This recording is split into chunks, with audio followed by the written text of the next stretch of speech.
Hey everybody, it's David. And I'm Brenda. And we're from OutsideOurBubble.com, and you're traveling with us today from Fort McDowell, Arizona to Quartzsite, Arizona for OOBerfest. OOBerfest! Woo! So in any case, we got about a 2.5 hour drive with one stop for a Flying J fuel up, which is only about 30 minutes or so away, something like that. But other than that, you're riding along today with us in a 45-foot Tiffin Allegro bus, model 45LP. We're pulling a Jeep Grand Cherokee behind us, making us a total of 64 feet long. And we're starting our departure now, just heading out of Eagle View RV Resort, where we've been since the 4th. December 4th. Yeah. So now we're heading to the big Quartzsite gathering with over 100 coaches signed up. Actually, 114. So I hope the audio is good. Somebody let us know. It should be. Everything looks good on this end. Car's tracking well. 1/2 mile. Turn left on Arizona 87. Everything looks good. Our car is tracking and wheels are turning, which obviously is a good sign. It's always a good thing. Yeah. So now remember, just to give you a heads up, this data stream is, this live stream, or recorded if you're watching it later, is only as good as the data we have. We're on Verizon 4G. Doing this stream. So if we get into an area that's congested or bad or just poor signal, you know, either our video will stop and then restart on its own. He's not going to stop. Or it will, I'm glad he did. He almost did, and he's halfway out in the road. So anyways, we're only as good as our... Turn left at the traffic light. We're only as good as our video. Our video is only as good as our data source. So something like that. Something like that. Hang on, I'm going. Woohoo, we got a green light.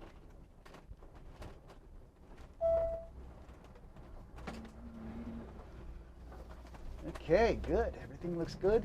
And somebody's going to say we're leaking water. Continue Yeah, I on know. Arizona 87. On purpose. What I mean by that is when we fill up our tanks, when we're going to go park in the desert for a long time like Quartzsite, we fill our tank up to the max, which means we let it keep going in our water tank until it actually comes out the overflow, and then we know we're totally maxed out. If you just turn it off when it hits full, there's a lot more water that can still go in there. So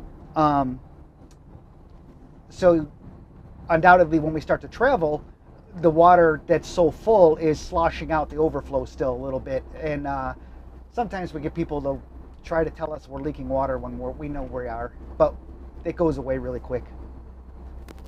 So as mentioned, we're in a Tiffin Allegro bus, model 45LP, with our Jeep Grand Cherokee behind us.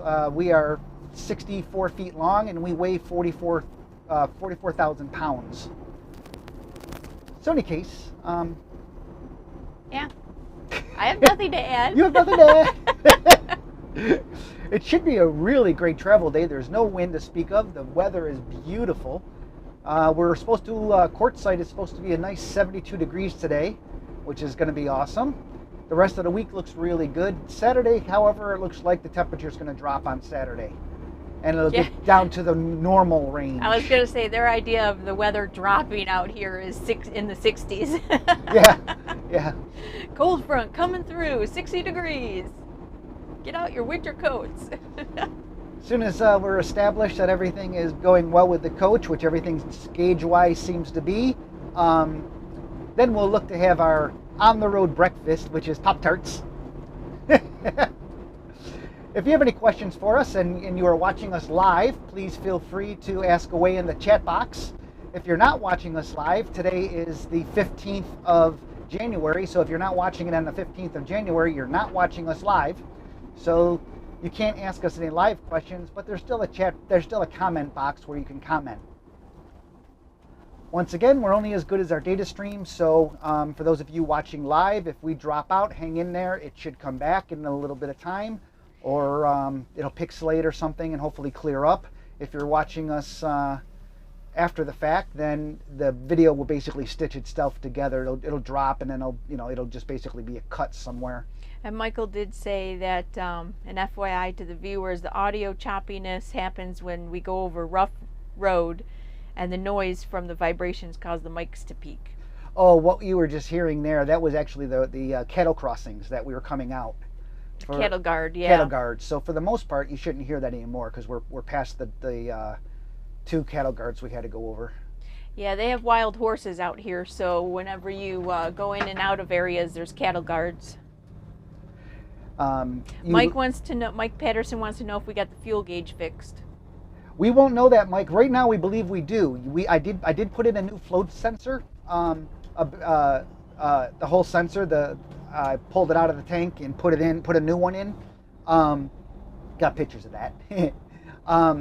We won't know that. Right now it looks like we did, but we won't officially know that until we fill up in 34 miles. So when we fill up, and if it goes all the way to the top, we know we're good. But looking at the needle and how it's behaved since we put it in, we're assuming it has. We think it's good. Random Bits RV wants to know, how do you mix the audio from 2 microphones? We're using professional wireless RF packs, UHF packs. Basically, the receiver has two receivers on it, and each one of us is wearing a pack transmitting on a different frequency. And then the receiver pack mixes it together into a mono signal or a stereo signal.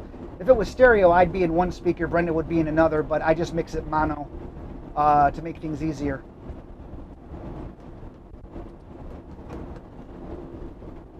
And they're lapel mics, as you probably see. Without them, using the audio coming off the Mevo camera, which is the Mevo camera is a streaming camera. It's made for this specific, well, not for this purpose, but for streaming purposes. So the mic on the Mevo camera is just I mean, you hear everything, road noise and everything. Yeah. Sean Gordon wants to know, what GPS app do we have on the iPad?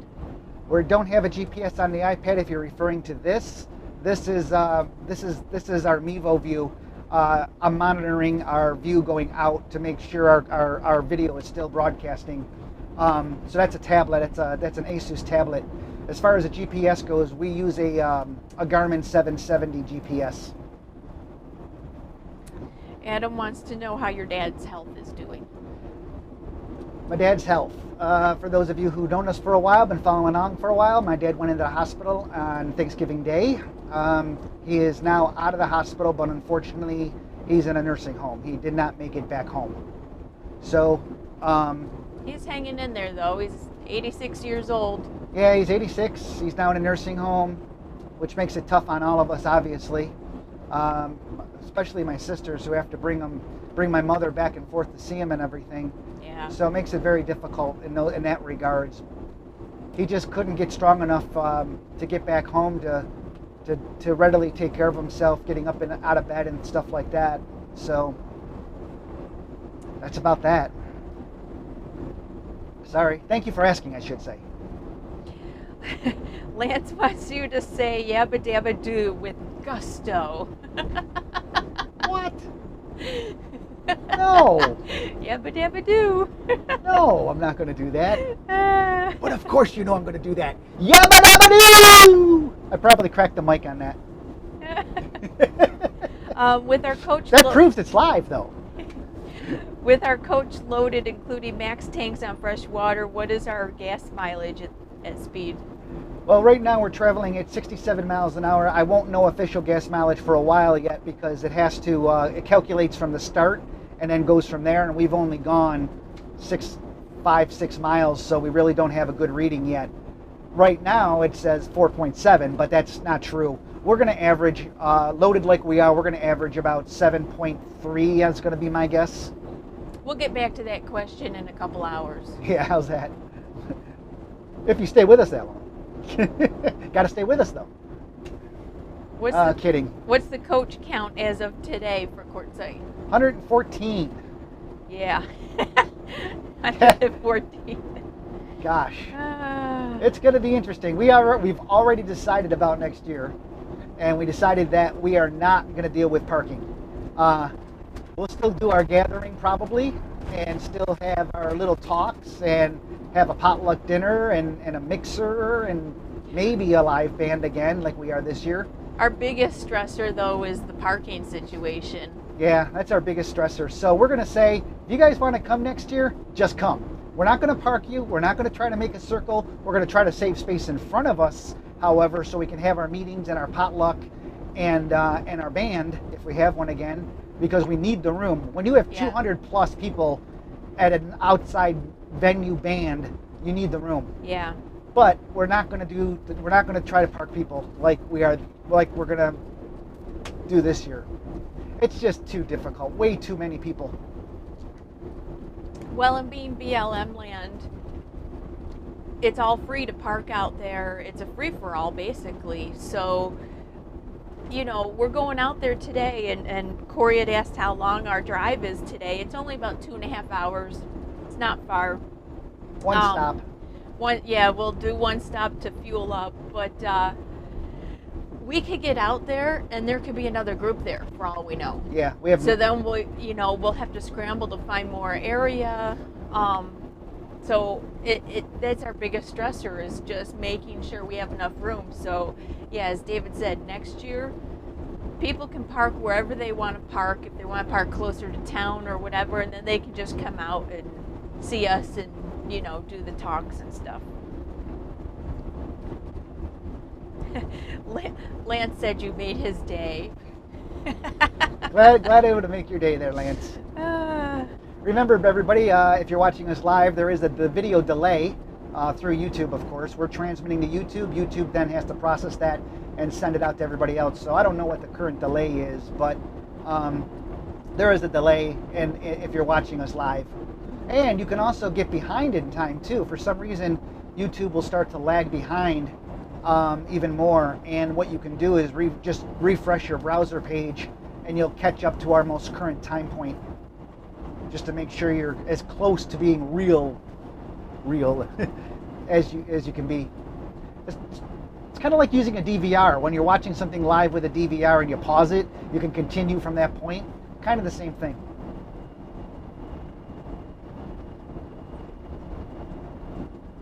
David and Barb, they say, David, have you done a video about your dash view camera? Well, we have a few cameras. I'm not sure which one they're talking about. Yeah, we got several cameras. Actually, for those of you who don't know and watching us for the first time, there's also 2 other live cameras you can watch right now. If you go to outsideourbubble.com, outsideourbubble.com, there's a live camera button. If you click on in the menu, if you click on that, there's a front view and a rear view. Now, those bandwidths, we're not transmitting as much bandwidth on those cameras. We're saving the bandwidth for this transmission, so they're not as clear or not as smooth as this one might be. But there is a live front view and a live rear view. The live front view is being produced by, oh shoot, I still got it sideways. We're gonna have to fix that. We can fix it at the fuel stop. Yeah, when we stop right now, it's the live front view is actually looking a little bit out to the right side of the coach. I forgot to center it back up before we left. Any case, it's a Micro 7 1080p camera that is streaming full-time 24 hours a day, 7 days a week. And it's the same camera that's in the rear view also. If you're wondering about our dash cam that we use as a black box recorder that records everything that goes on while we're driving, speed, if there's an accident or anything, we have footage. That's a Black View camera. It's called Black View. It's on the more expensive side, but it's a really, really excellent camera. We have one of those in our Jeep as well. Yeah, that's our normal black box stuff. Black box recorder, kind of like, you know, an airplane or something like that. It records everything: G-force, speed, direction, location, side G-force, up and down G-force. Well, and it even, if you're parked, like in the Jeep, if we're parked somewhere and somebody hits our vehicle and we're not there, it's gonna feel that, and it's gonna record that whole event, so we'll know who hit us. Well, hopefully. In theory. It's got a front and a rear view camera. Yeah, Dave and Barb said, yes, I should have clarified the live feed, particularly the mounting methods. The mounting method... 1.5 miles. Turn right on Arizona 202 loop. The mounting methods is the one in the front is mounted underneath our cabinet with screws screwed right into the top of our overhead bin. The Mevo that we're transmitting on right now, though, with our live feed, I kind of chuckled because David's got it on a little tripod that's got maybe, what, 2-inch legs or something? I can expand him. It's a small mini well, tripod. yeah, but then he's just got it taped down. Gaffer taped down to the Gaffer dashboard. Because we only have that camera up, obviously, when we're driving. We don't leave it up all the time.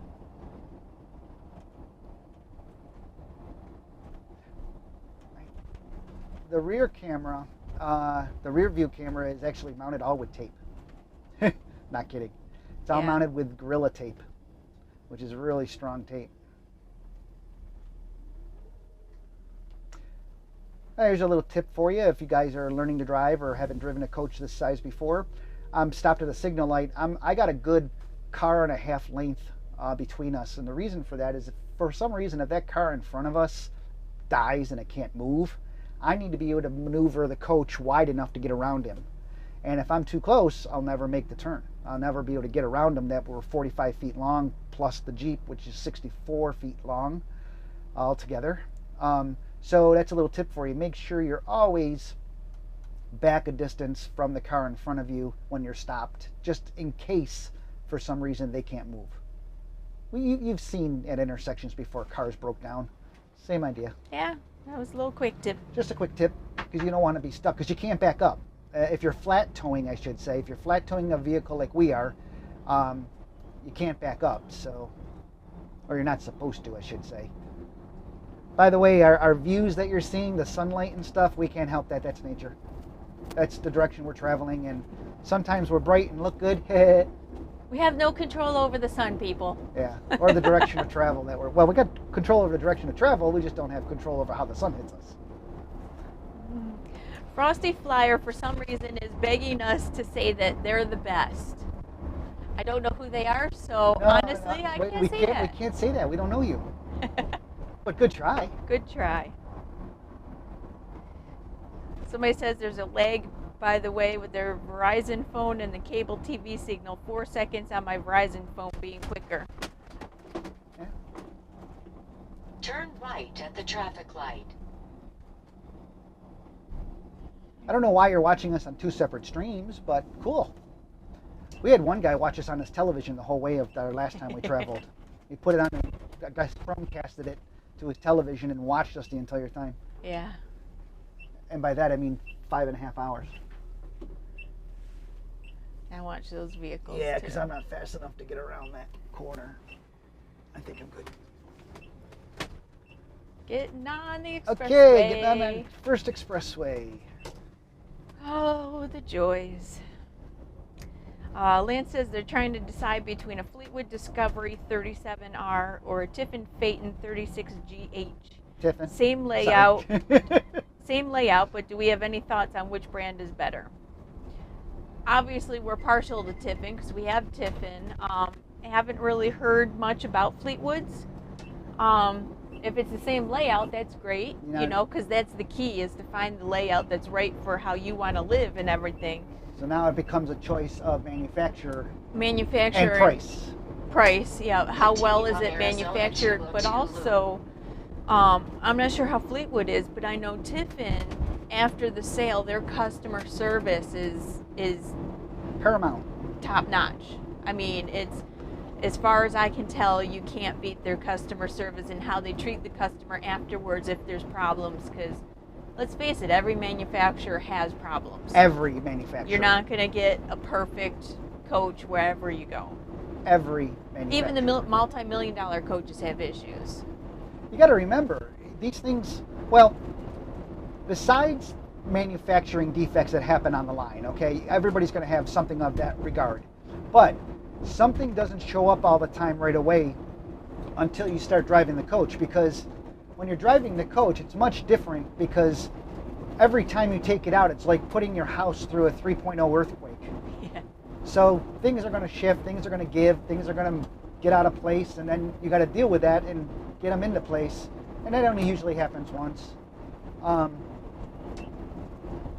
It's nice. It doesn't seem like there's a lot of traffic today. Yeah, right now we're good.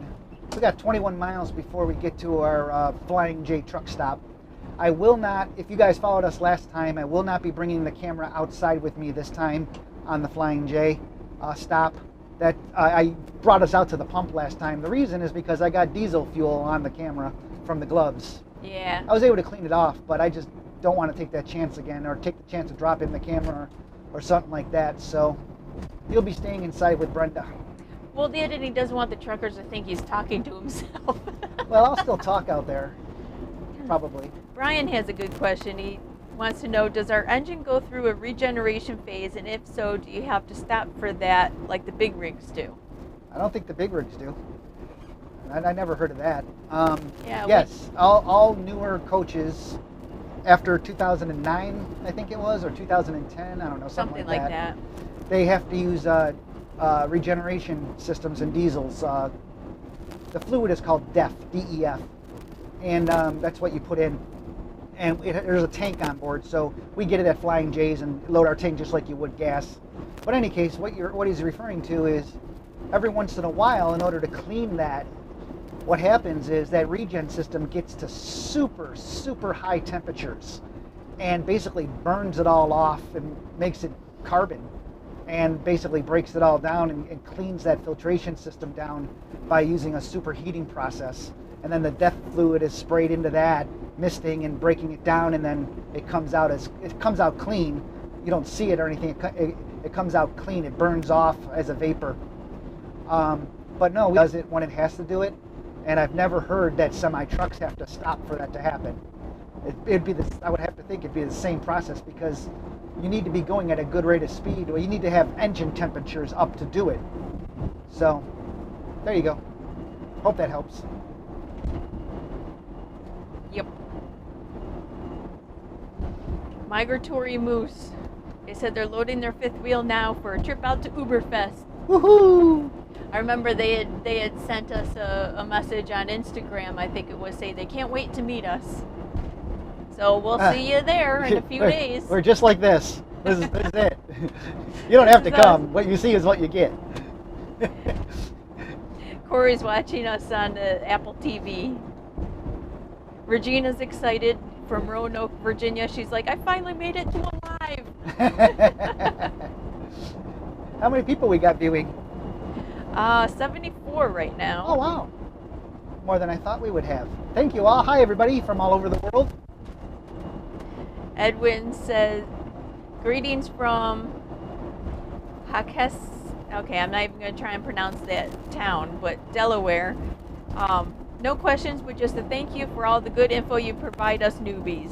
Safe travels. We try, but we're running out of things to talk about. Yeah. We've done over 250 videos. Ubi Lynn is watching. Hi, Lynn. Hey, Lynn. I heard you might come out here next year. That'd be exciting if you can get reservations, yeah. Are you going to come back to Southwoods? For those of you who don't know, we summer in upstate New York, the Rochester, New York area, in a little town called Byron, B-Y-R-O-N, at a place called Southwoods RV Resort. Yeah, little town is right. It's got one blinking stoplight and that's it. But it has a pizza parlor. But it has pretty decent pizza, which is a bonus. Yes. Southwoods RV Resort is a mom and pop RV stop place. It's a family resort. Very big rig friendly. Very big rig friendly. But it is a family resort, so there's a lot of kids on the weekends. Yeah. We live all the way in the back, however, away from all of that. In the back corner, which is perfect. Ick, look at the smog. Yeah. They've got a lot of smog and a lot of dust in the air out here in Phoenix. That's the Southwest for you.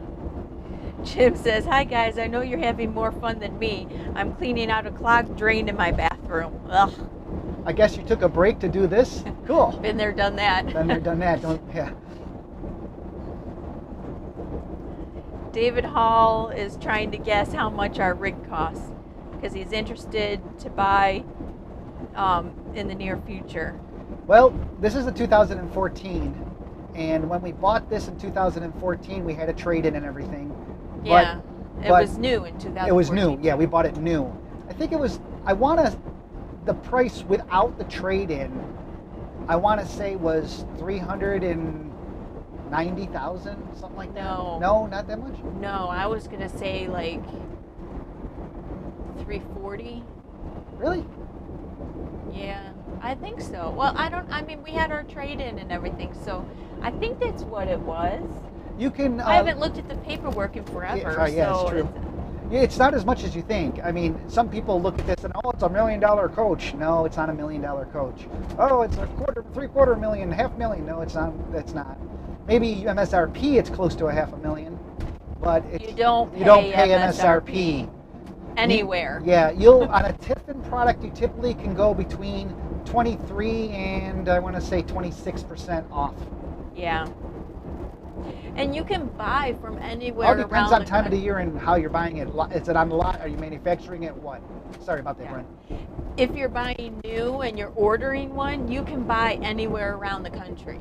Yeah. So shop around. We have our seasonal site in upstate New York. We're domiciled in Florida, though, so that's our domiciled state. We bought this in Memphis, Tennessee, and it was all through email, all through negotiations and email. So we didn't even actually meet the guy the dealership that we bought it from until we went to go trade in our vehicle and move into the new one. And we haven't been back there since. No, I mean, that's just how it is. Great people to deal with. Davis Motorhome, when you're buying a motor coach, excellent people to deal with. Great pricing. Yeah. And when you pick up your coach, they take the time to go through it with you. Yeah.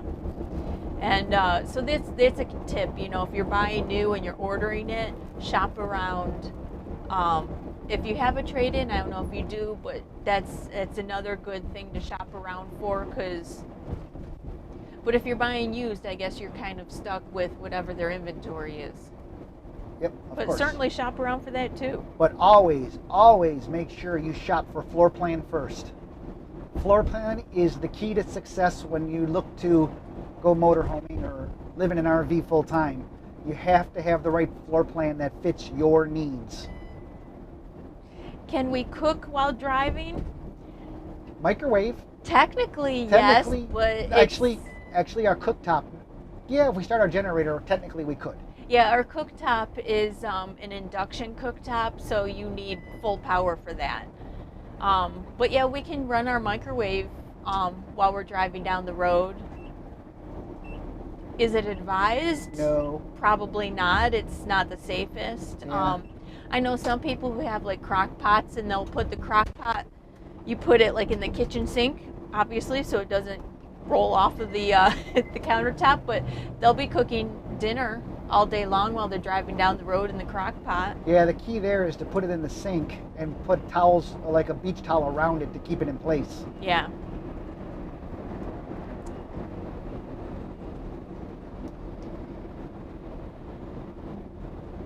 And at some point after we get, I don't know how that will work. I don't have it set up to walk the coach this time. Oh. Mike Thomas says, can we maybe stop by next weekend and say hello even if we don't have a coach? Are you talking at Quartzsite? Sure. I'm thinking he's talking OOBerfest, so yeah, no problem. Yeah. We will be there until... In 1 mile, keep left to I-10 HOV. We'll be there until Tuesday or Wednesday of next week. Yeah. But yeah, you can come to... Wednesday. You can come to the talks if you want. Yeah, we're there. You can't come to the donut morning unless you put money in the tip jar. Because people helped us pay for the donuts. Yeah. Paul says, any idea yet what GPS coordinates you will be setting up at? Of course, it's right on the OOBerfest page. Yeah, if you go to outsidehourbubble.com and you go to the OOBerfest page that we have, the GPS coordinates are already there. Yeah, you just click on it and it brings up a Google map showing you left to I-10 HOV. Showing you the location. And if you're on coming to OOBerfest and you're signed up to come to OOBerfest, you would have received an email last night with that link in that email also. Yeah. Christine says, watched other drives after the fact. Excited to be live on chat. Hi, Christine. To I-10 West. You're watching where you're going on the road, right? I hope so. I hope so too, because I wasn't sure what that what that was. I'm not sure what that was either, love. I think you're good though. I was in a lane that was marked I-10. Okay.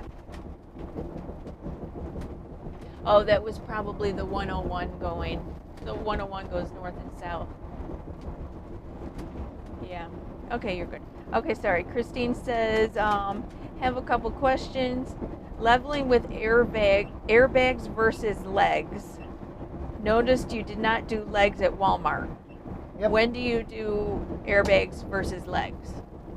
Well, we always do it. We always do our hydraulic jacks if we're staying for a weekend. 3 miles. More than a Keep night, left I'd to say. I-10 Yeah. West.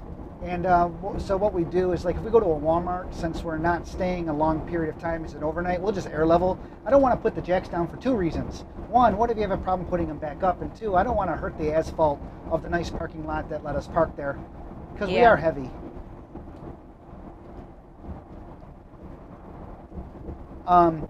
And also what I usually do to try to be nice, we're courtesy, I call ourselves courtesy RVers. What that means, for example, like yesterday, late afternoon, 4 o'clock or so, I brought the jacks up and leveled the coach via air. Make sure you're in the right lane, though. Well, I think you're good. Yeah, you just got me nervous though. Well, I just saw the sign that said I-10 and it was 2 lanes over, but I think you're good. I know 17 breaks off of this. I just didn't want you to be in that lane and have to move over right away. Okay. Anyways, what we'll do before we leave the next day, about 4 o'clock or so, I'll bring the jacks up and I'll air level the coach. And the reason I do that is, one, it allows me to charge our tanks back up to full with air, and then we'll air level. And so then in the morning time when we go to leave, especially if we're leaving a place, 1.5 miles. Keep left to I-10 West. especially if we're leaving a place that has people are next to us or whatever, then we don't run our coach as long in the morning time when we get up. Start the engines up and level it, it gets to travel mode pretty quickly because the air tanks are already full, and for the most part. Well, and with these newer engines, you don't have to run the engine for 20 minutes or whatever to warm up. Like the older engines, sometimes you do. So we use our airbag leveling system usually on overnights, or if I don't trust the soil we're on or something like that. And then Sorry, that was just interrupt real quick. That was a tunnel we went through. If you couldn't figure that out, it looked a lot different on the camera. Sorry. So anyways, I hope that answered your question. Claudia says, welcome to Arizona. Welcome. We've been here since the 4th. We've been here since December, the beginning of December, but thank you. From the left. Yeah, we come back to this area every winter, and we're usually here for a couple months at a time, staying up in Fort McDowell. We like it. We like the Fort McDowell area because it's much quieter, much less traffic than like Mesa and Gilbert and all those places. And we love Fountain Hills. Fountain Hills, yeah. Continue on I-10. Scott says, hello from Charlotte, North Carolina. Always an inspiration. I'm from a little town outside of Rochester, Palmyra. Ah, yes, Palmyra. Yep. We lived in the town of Greece. Hey, So so we did didn't- we. Oh, wait. I thought you were reading still. Sorry. No, we lived in the town of Greece, so we weren't right in the city, but close to it. But yeah, Palmyra is close to, not too far from Byron, where we are now. Greetings from Munich, Germany. Hey, AT on the road. Hi, Germany.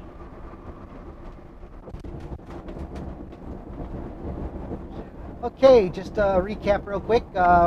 I'm David. This is Brenda. We're from OutsideOurBubble.com. If you're just joining us, we have we live full time in a motor coach, and we're currently headed to Quartzsite, Arizona. We're about it's a couple-hour drive. We've already been driving almost for a half hour, but We're only about 4 miles from our exit, though, for fuel. So we're in a Tiffin, a 45-foot Tiffin Allegro bus. Model number is 45LP. He's coming over. I got it. I'm not sure sure if he's still trying to come over. Yeah, I'm not sure either if he's just swinging wide. Sorry, semi was changing lanes and He didn't see us. He didn't see us, so we had to stop changing our lane. I'm moving over because we've got to get off in 4 miles and there's a lot of traffic, so I don't want to have to fight that. Anyways, Tiffin Allegro bus model 45 LP, 45 feet long. We weigh 44,000 pounds as we're currently loaded, and we're pulling a Jeep Grand Cherokee behind us, making us a total length of 64 feet. This transmission is being done by a Mevo camera over Verizon 4G, and so we're only as good as the data allows us to be. Braking, love. I see. So we're only as good as the data allows us to be. So, oh, he's got his flashers like on. braking. Yeah, I see. He's got his flashers on.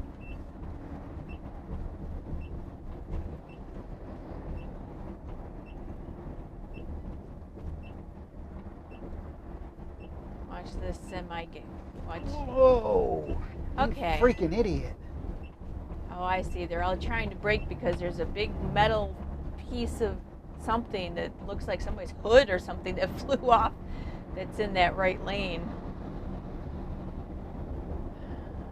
Yeah, cars don't realize that vehicles like us cannot stop on a dime or slow down very quickly, and we just had somebody not wanting to hit that metal object in the road zoom right in front of us, and we had to put our brakes on real quick. And yeah, we're talking, they were probably about 5 feet from our front.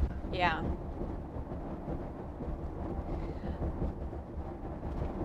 Exit 139, that's not the one. Good. We're in a construction zone also right now, so I'm watching the signs very carefully, obviously, because we do have to get off at some point. Yeah, we definitely have gotten into heavier traffic. This is the south side of Phoenix.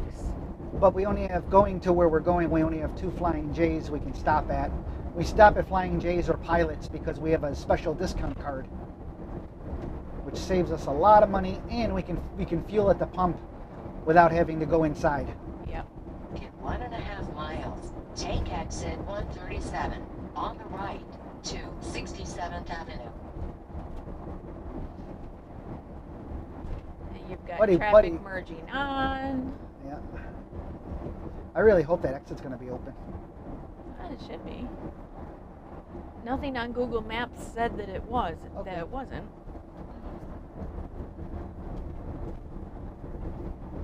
So I'm not going to be talking much right now, guys. There's a lot of traffic, construction, and I have to get off soon. Yeah, it looks like they're putting in new bridges and everything, so lots of construction. Yeah, everything is green on the expressway, so.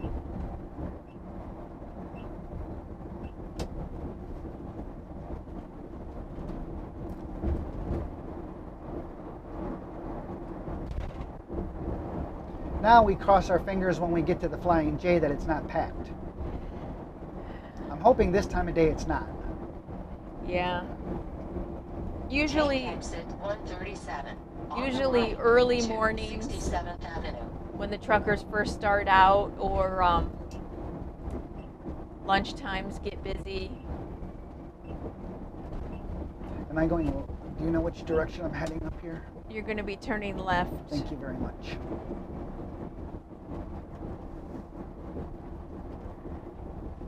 In 1/2 mile, be in the second lane from the left, then turn left on North 67th Avenue. Yeah, go behind that semi, because you're going to be turning left, and then the Flying J's on the right. Unfortunately, there's a lot of semis getting off, which means Well, if they're stopping for fuel. There's another truck area too, love. Ah. It's not just the Flying J. Yeah, this is always one of the things you cross. Turn left at the traffic light, then take the first right. Still a green light. You cross your fingers that you're going to be able to get in right into a bay. Still a green light. Still a green light. Because what normally happens, for those of you who don't know, is you you end up getting behind a truck, and then when they're done, they fill up, and then they pull forward so you can get in. But unfortunately, because we use our special card. Whoa. Yeah, let's I'm going to put the computer down so we can pay attention.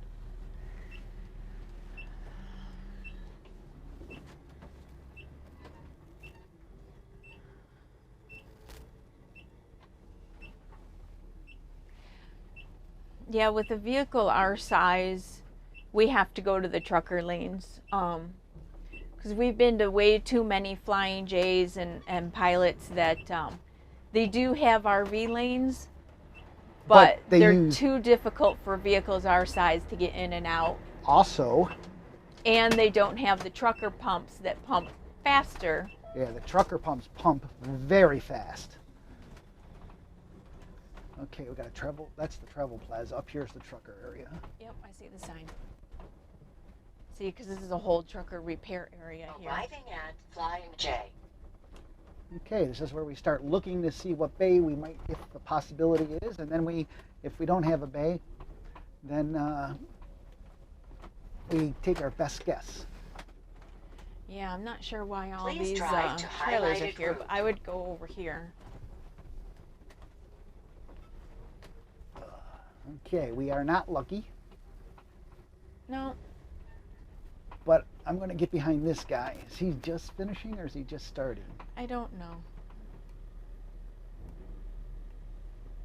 I don't know why there's a pickup truck behind this guy. He's not towing it. So we're going to be here a little while.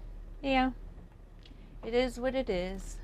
Oh, look, natural gas for vehicles, clean energy. That's cool. You don't see those very often. So I got a few lanes sure here. We're not I can blocking anything behind us. Okay, got one.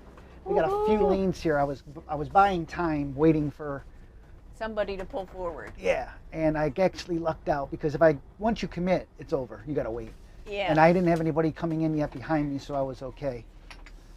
Okay, and we got lucked out again. The guy he didn't pull forward and stop. He's actually going to park or leaving. Yeah, so we got nobody in front of us to get out, which means our time here will be minimal. Well, in theory. In theory. So, here we are, and I'm going to leave you with Brenda now. So, this is the cover the number. This is the Pilot Flying J rewards card that you want to get. You can it attaches to basically a credit card or bank account, and you can pay right at the pump, and you get I think 6 cents or 8 cents off the cash price. So it's a pretty good savings because we have a 150-gallon tank. Also, make sure you always keep your gloves handy. Rubber gloves for fueling because the pumps are really a mess.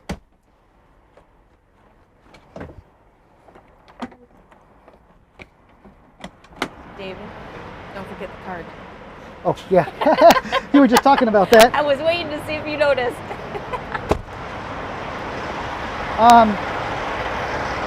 Now I always write down. I'm going to go ahead and mute my microphone because it's quite loud out here. So I'm going to go ahead and mute it now.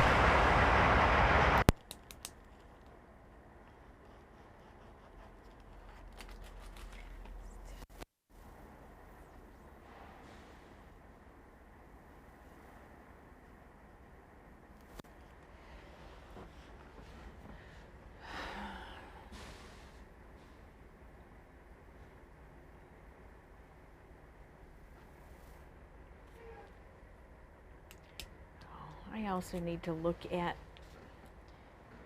how to get out of here.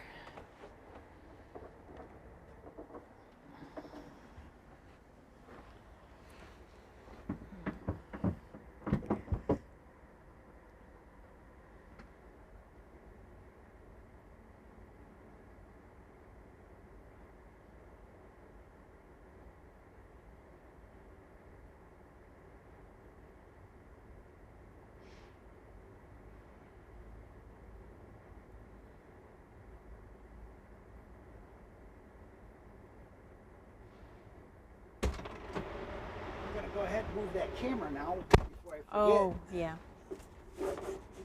One of my pet peeves about truck stops, and it's something simple that they can do that I don't understand why they don't, is a lot of times you're traveling around the country, you're not familiar with the truck stop, so you don't know when you're done fueling, do you need to turn right or left to exit? Yeah. So just put a simple arrow on the pavement or a sign or something saying exit to the left. Okay, I got my mic on again. I had muted it when I went out there because it was really loud. I just moved the front view camera, so now it's looking directly ahead. Yay. And yeah, it's really loud out there. I'm looking at Google Maps. It looks like you go to the left. You can go around the pumps here and go out that way, or looks like there's something over there too. Yeah, there's an exit there, an exit there. Yeah. So hope everything is still going well broadcast-wise, and the data is clean and clear, and that Verizon is working well for us. Oh yeah, we have so many people coming, and oh shoot, almost lost my pack. We have so many people coming to OOBerfest that we want to warn people. We want to warn people that are looking to come into the back area where we park. We have a sign that we put up, and I'm going to add to that sign. I'm adding this. That way, if somebody's not part of our group and they're coming back there, they know that it's not just, 5 or 6 RVs. Yeah. They're going to see our logo, and they're going to see this sign that says over 100 RVs, and they just might decide not to go. Got a trucker in front of us right now, just coming by, staring at our motor coach and then giving us a thumbs up. Yay! At least he likes our truck, our coach. Brent, I'm going to go back out. Are you okay? Yeah, I was just checking on the kitties. Okay. I'm going to go on mute again. Okay. BK is sound asleep on the chair where he normally is.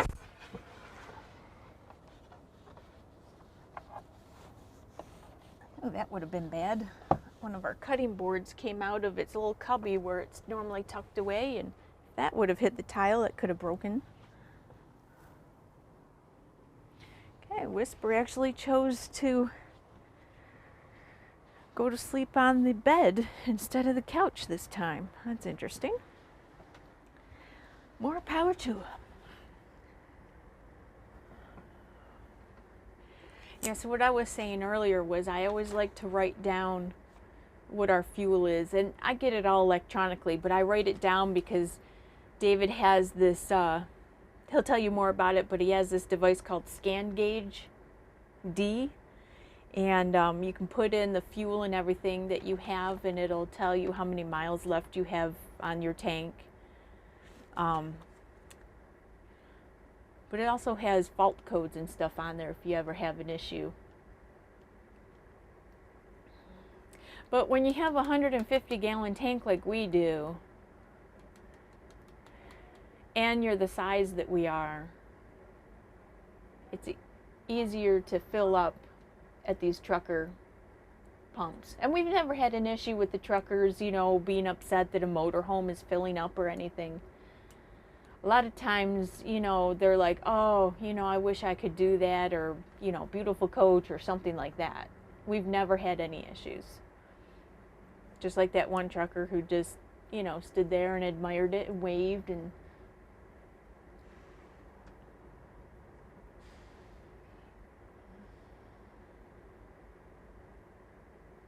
this is where we would fill up our DEF tank too, if need be, because they have DEF at all of the pumps. Unfortunately, with Tiffin and with our coach, our DEF tank is on the passenger side. So and in the back, so what we would have to do is, if it's not so busy, then we do it. But right now it's busy, so we won't. But we would pull forward enough so we can get that door open in the back, the basement door open, and fill our DEF from the pump next to us. But we only do that when the truck stop is not crowded. And right now that's just not the case.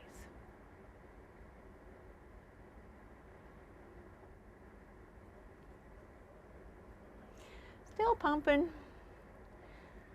We filled 72 gallons so far. If we did go to the RV pumps that are in the regular section and not the trucker area here, oh my God, we'd be sitting here forever because they have just the regular size pumps.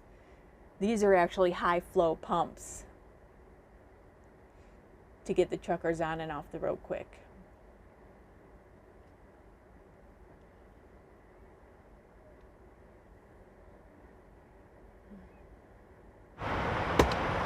Hey, Brian. Yes. When we get done, I'm going to have you pull forward, and I'm going to look underneath to see if where I put the new float in, the fuel gauge, to make sure that seal is holding and it's not leaking, because obviously we wouldn't know it until after the fact. Yeah, that's a good idea. Yeah. I want to make sure the seal holds. Yeah. Yeah, normally, I'm going on mute. like we were in Fort McDowell for a month and a half. Normally we would fill up our tank right before we park that long. However, we were having that fuel gauge issue where our fuel gauge kept going up and down sporadically, so we weren't too sure. So we needed to change the float valve. Well, in order to do that, we had to be below half a tank.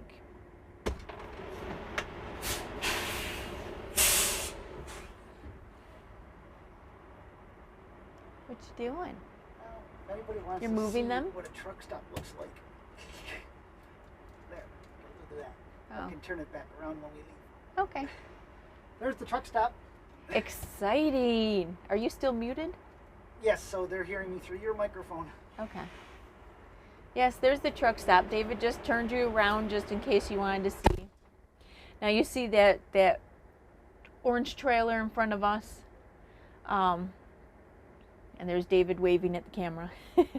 That orange trailer in front of us filled up, and then he moved up so the truck behind him can fill up while he ran inside to get food or do whatever.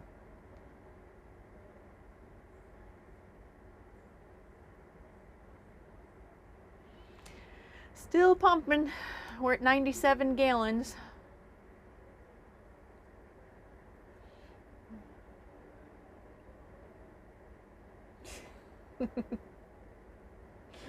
I feel bad for the truck that's next to us that's pumping up is a woman trucker, which you see all the time. But she's young and she's cute. And all these truckers are going by staring at her. Okay, David wants me to turn the key so I can see how full.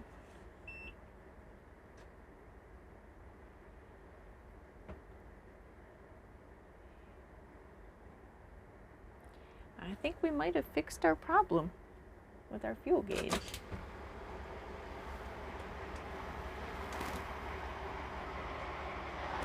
We are just about full. We're just about full. David, what's the price of the diesel? I can't see that from here.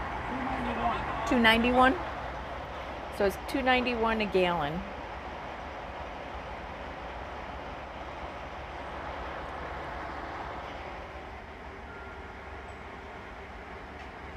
Yeah, last time when we filled up, the fuel gauge was going wonky, but now it's actually it wouldn't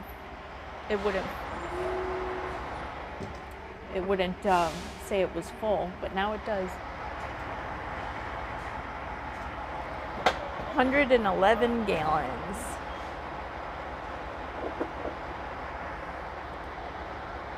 Which is $325.26. Whew. Now he wants me to pull up so he can check that. Okay, I'm just going to wait for Brenda to pull up here. And hi everyone. And I got my handy flashlight here so I can look underneath and see if we got any leaks in the fuel. This is the truck stop, Flying J. It's really busy here, that's for sure.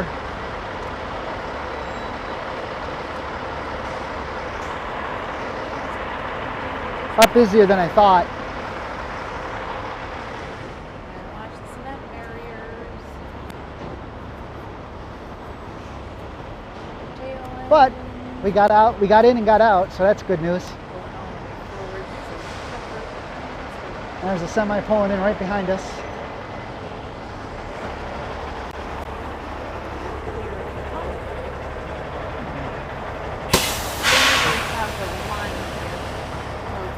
And our seal is holding. I see no leak or anything from our seal that we put on. Well, not a seal, we put a new sensor and a sending unit with the float.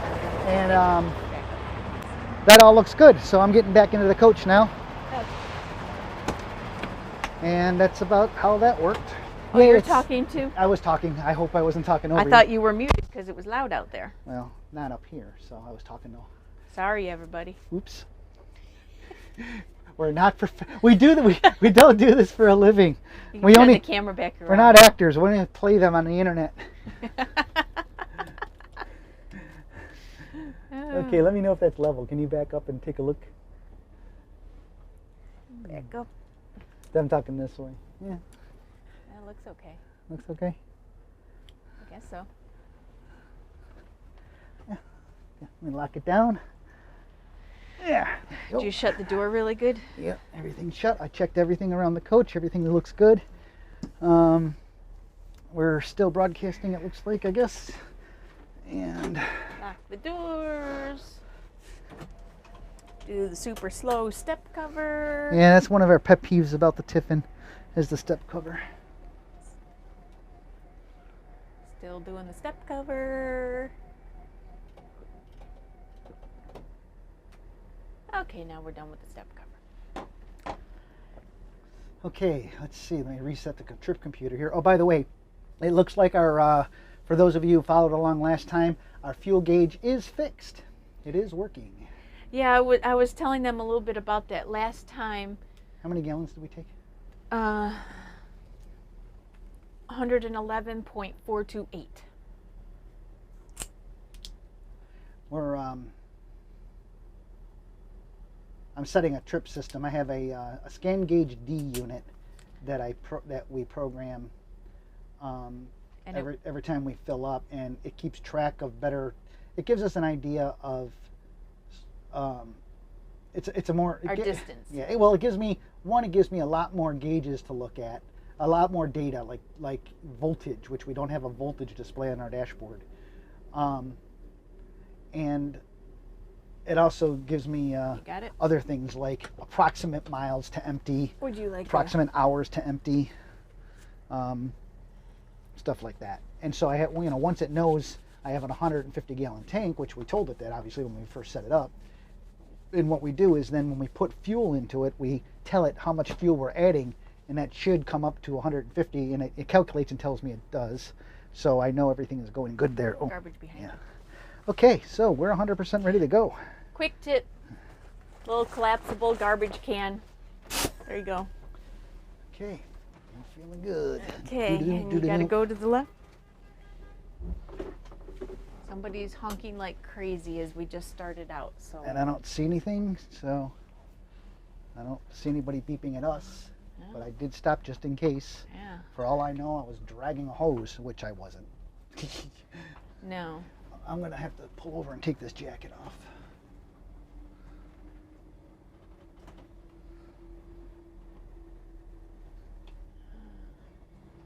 Yeah, there's the exit right there.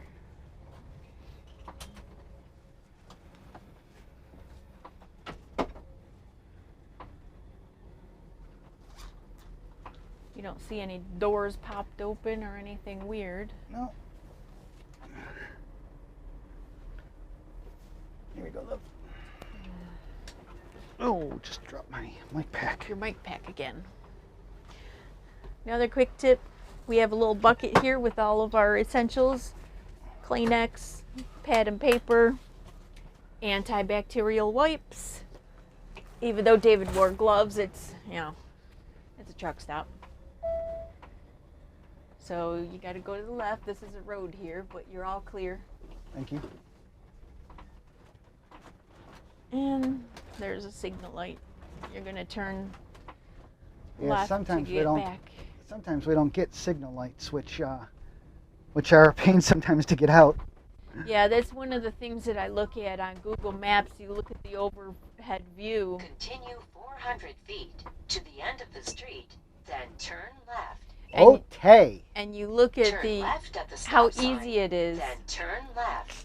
You're interrupting her. Oh, GPS. So you look at how easy it is to get in and out of the truck stop too. And one of the things that I look for is signal lights. And I knew pulling left out of the actual Flying J was okay because this is more of a side road that's just basically the Flying J and a truck repair place. So it's not a main thoroughfare. Normally, we we're would all also, this would be a time that we also would look to take DEF fluid on if we need, if we needed it. Careful, love, because they're stopped over there. But we got to go the other way. We got to go the other way though. Yep. Okay. Any case, and what we would do is we would, if it wasn't that busy, we would pull our coach up and take on DEF fluid too. But they're way too busy. Yeah, I was telling them that. Ah. Because our DEF tank, unfortunately, is on the passenger side, in the back. Is the door locked and everything, love? Deadbolted? Yes. Okay. Turn left at the traffic light.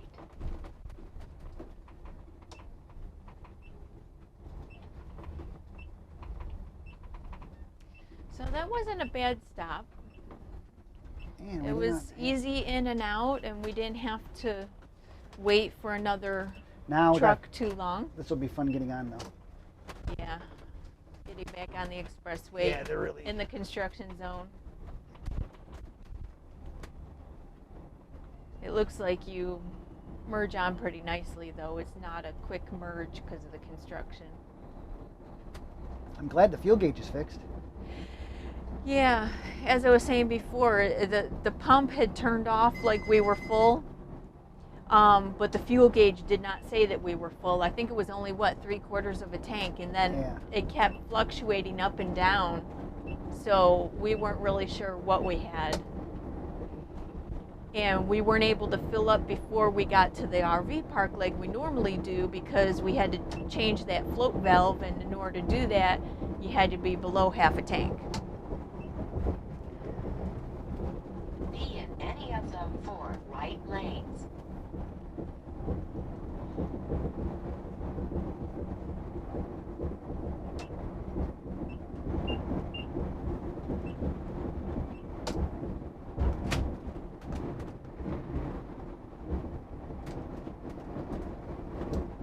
Okay, so here we go. Now, as soon as we get out of this heavier area of wherever we are, I don't know where we are. Where are we?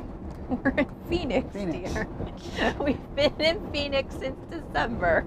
Well, as soon as we get out of the heavier area, then we get to have our Pop-Tarts. Yeah. So if you don't have your Pop-Tarts ready for breakfast or lunch, wherever wherever you are, yeah. Because it's already 11 o'clock here. I know Corey's been waiting. Yes. He's probably starving now. Doing his college ways or high school or whatever it is. High school, Keep yeah. left to I-10 West. We got a follower named Corey out there who followed us our entire last couple trips. He's a high schooler. I don't know what he wasn't doing in school, but he was watching us instead. I just want to make mention there's a Waffle House over there. Oh, man. Anyways, he's got ambitions to live life on the road like we do, and so that's why he watches us, I guess. He wants to learn all he can before the time comes, and that's what he wants to do. That's cool. Okay, getting back to some of the questions. Lance, no, we do not. Some of the RV etiquette, or just good etiquette in our sense, is there's 3 things you don't talk about. And what are those, David? Sex, politics, and religion. Yes. So, because he was asking us a political question, and But Yep. nope, that's one of our rules. We do not talk about that stuff. You have to understand, you meet so many people. When you RV or motor coach and you go to all these different campgrounds, you meet so many different people with so many different lifestyles, ways of life, and stuff like that. And the three things that cause the most controversy are race, sex, and religion. Excuse me, take that back. Right? Well, yeah, race too. That's it. The three things are politics, sex, which covers race, and religion. Yeah. Because once you start to get, unless you know somebody has the same point of view as you do, or same beliefs or whatever, it can not go a right way, obviously. It can be a sticky point. Yet the people themselves are great people. Yeah. But one of those three things can set that aside, and what you were having a good time with these people for the last 3 days, and they became friends over, because that happens quickly. Simply, our rule is those things. Those are the three topics we stay away from. Yep. Donna wants to know, while we're at OOBerfest, is there a certain type of food or recipe you like to share with others while you are there?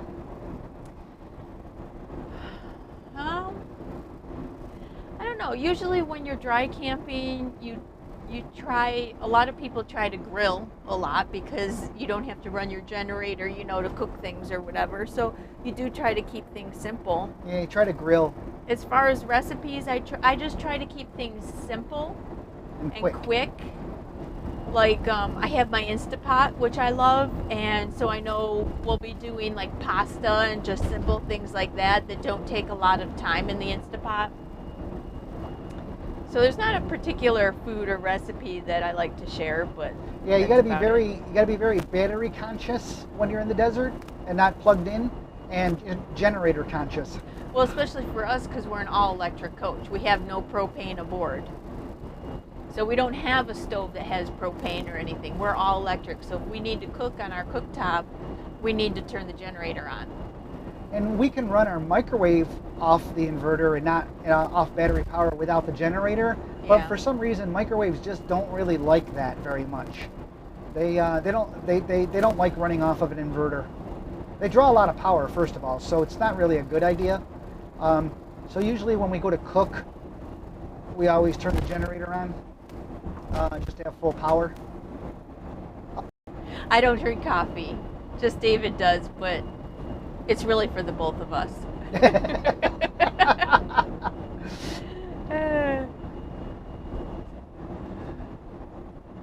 So going earlier.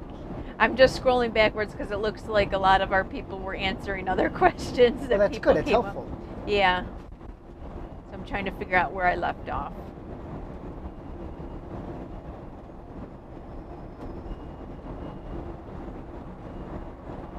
When we started, did you plan on this amount or more subscribers in such a large community?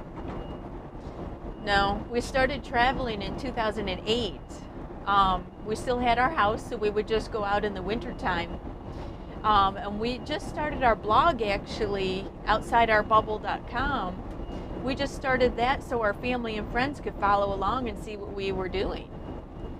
And it just kind of exploded from there.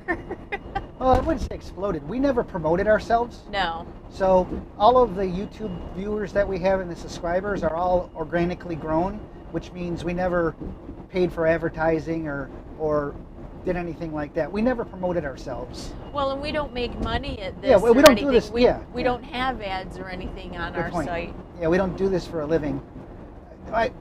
The money we make is if you click on an Amazon link. We will say that, of course, there's an Amazon referral fee, which obviously is not very much, but if we review a product that we actually like, we only review things that we like and we think that other people might. And that we buy, yes. We buy all our stuff. Yes. And then if we like it and we think it'll benefit other RVers, we will blog about it. And if there happens to be a link there to the product on Amazon, it's a commission link, which you have to have a lot of sales in order to make anything. So we don't do this by any stretch of the imagination for a living. I'm just chuckling because I was scrolling back at some of the questions, and Claudia had asked me if I have an Instapot. Yes, I do. I love it. I've had it for about a year and a half now. And an I did a RV blog post on it actually. It's an RVer's best friend. Yeah, it's great because it's one pot cooking. It uses less water. Easy cleanup. Easy cleanup. Oh, we have a hint for you. Here's a tip.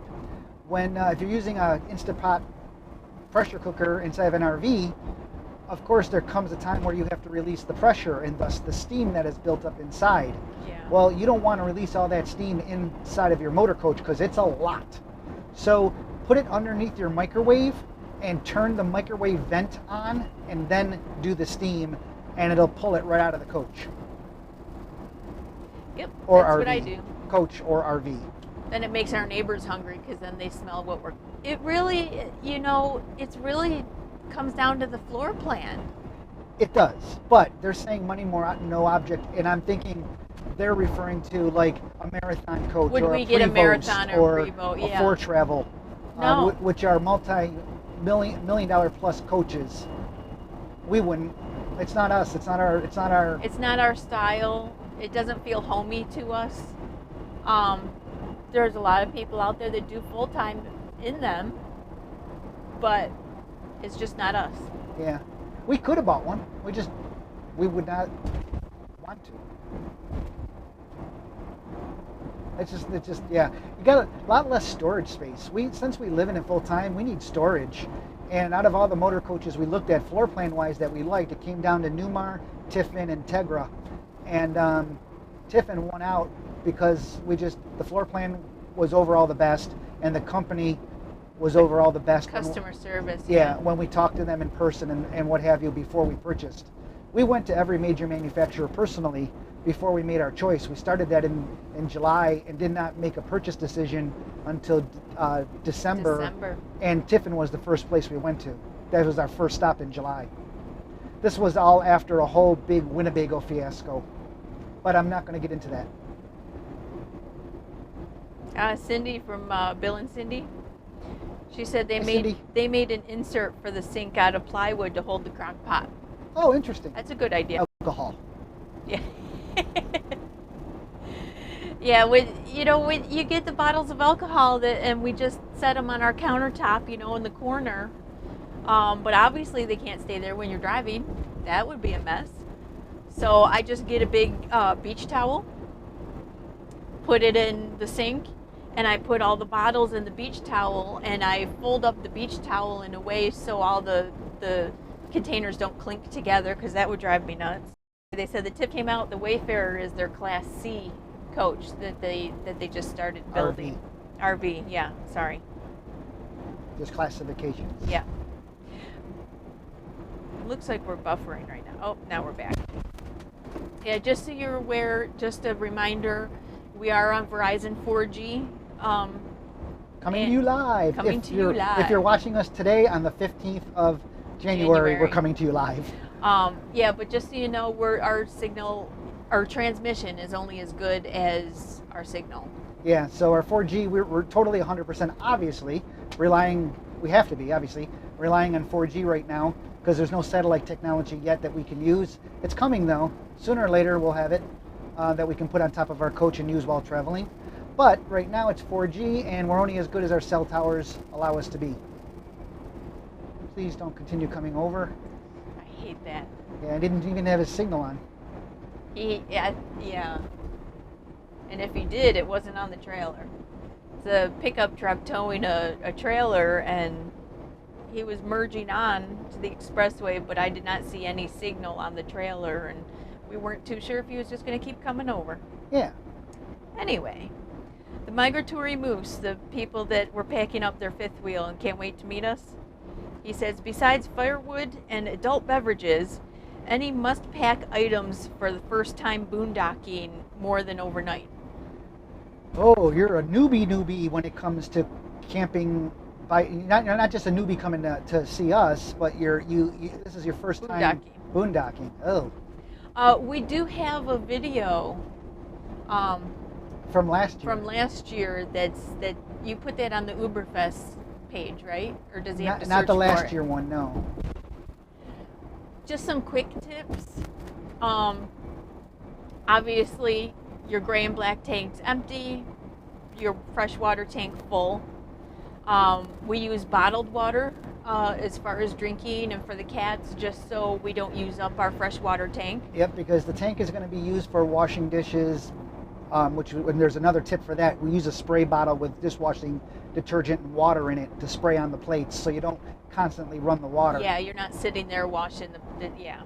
And then, of course, flushing the toilet. And you don't use the macerator toilet if you have one. You use the direct drop toilet because it uses far less water. You take quick Navy showers. We tried. We usually do like every other day. And we also, for daily, like for tomorrow morning, for example, we have these cleaning cloths. They're like for elder care, but they work great. And so you can just quickly, wash the dirt off your skin or whatever. They're like pre-moistened washcloths that they use like in nursing homes or whatever. But I just found them at Walgreens, I think, or Target or somewhere. And then the big tip about showering when it does come time to shower is you guys both make sure you're ready to shower and you get in there together. What? You don't fit in your shower together? What's wrong? What do you mean? Only kidding. No, you go back to back. The tip is to go back to back. That way, the hot water is still there. Yeah, because when you first turn on that hot water tap, it's all cold water for a little bit, and we actually capture that cold water in a bucket or in a big bowl and use that for brushing our teeth or incidentals. Yeah. And then, so when the hot water comes out, then we get in the shower, do a quick Navy shower, only run the water when you need to, and then when you get out, the other person gets in, so the hot water is still there. Wonder what that is. That's a very strange area. So if you wanted some more information, if you go to, you're on YouTube right now, but later on, if you don't, just do a search for OOBerfest. Actually, no, because that always brings up Oktoberfest. It always brings up Oktoberfest. Son of a pup. I forgot about that. But if you look in our past videos, you'll see a OOBerfest 2017 video where we talk about tips and stuff. Yeah. Paper plates, plasticware, things like that, so you don't have to do a lot of dishes and stuff. Do you want a Pop-Tart? Yes, please. Yeah. It's breakfast time. Break out your Pop-Tarts. Woohoo! I'm getting hungry. Yeah, me too. Or I've been hungry, I should say. We try not to eat our Pop-Tarts when we're in a really busy area because it's just a distraction. Anything driving wise could be a distraction. Yeah. Pop-Tart, my dear? Thank you, my love. Yay, Pop-Tart! Yum, yum. Now here's a converted bus. Yeah. With a trailer. That is all windows. That is a really bus. Oh, going back to way earlier in the conversation when we first left and how many miles a gallon we were getting. At the time it was 4 something, for whatever. Now we're up to 7.2. Currently loaded as we are. We're about 44,000 pounds pulling a Jeep. Christine wants to know, how do you establish domicile state? I walk in and I have a flag and I go, I live here. That's about it. No, there's what you do is first you need to research which state you want to domicile in. And for everybody's situation is different. So for us, Florida was right.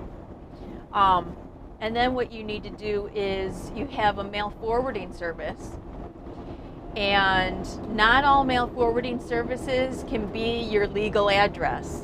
So be aware of that. But there are mail forwarding services out there that can be your legal address. We use St. Brendan's Isle, but Escapees is another very popular one. And they can be your legal address, which is your legal domicile. And that'll be on your tax records and your driver's license and everything. And basically all your mail goes there. And then you just have your mail sent to wherever you are in the country whenever you want it. And that's basically it, the mail forwarding service. And the Escapees in St. Brendan's Isle, they all help you set it up too, and they have different tips and tricks on their websites to help you with that. Randy wants to know if we ever come to Oklahoma. Oklahoma, where the rain comes dripping down the rain, with waving wheat, and sure smells sweet. Sorry. Anyway, Oklahoma. Sorry. reverting back to days. high school. Yeah, okay. We've driven through Oklahoma. We have not gone and explored Oklahoma. Shopping and everything was way back Sure, in that's Phoenix. not storage. No, that's an RV park. No, probably has some storage too, but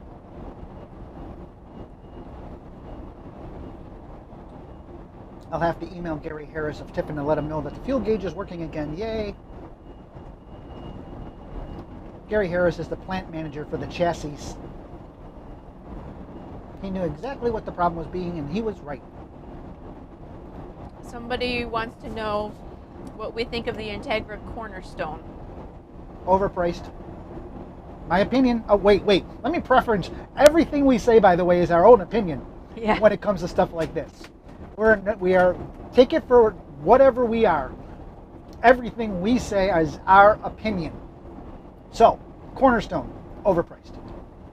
Just like the same thing goes for a Tiffin Zephyr, overpriced for what you get. Yeah. It's not just brand, it's just for what you get for the money. Yeah. The cost between, I think it's, what is it?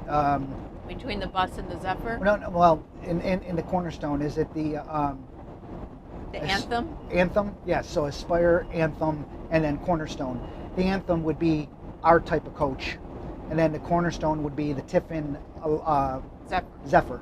Overpriced, both products, in my opinion. You don't gain much from them. You don't gain much for the price difference. The price difference. Also, the question I get a lot asked is about the engine. Would I want a 600 horsepower engine, which is now available? And my answer is no. Because first, it's $70,000 difference in price. Because it's not just the engine, it's the engine and the transmission. So it's $70,000 kick for that. I can buy a lot of fuel for $70,000. And the amount of time that I need that extra power is only when we're in mountainous ranges. And that's only about 5% of our travel time. And so 2.5% of that is downhill. If the top speed I get going up a mountain is 45 miles an hour, so be it. It's not worth it for the price difference. That's what the semis are doing anyways. So to us, it's definitely not worth the price difference. Yeah. We're loaded right now. We're loaded to camp out, we have everything with us. Full water tank. Full water tank and everything. Full fuel. And yeah, and we're 44,000 pounds pulling like I think it's 5,500 pounds or something like that, our Jeep. And we still get about 7.5 miles to the gallon going west. I say that 7.7.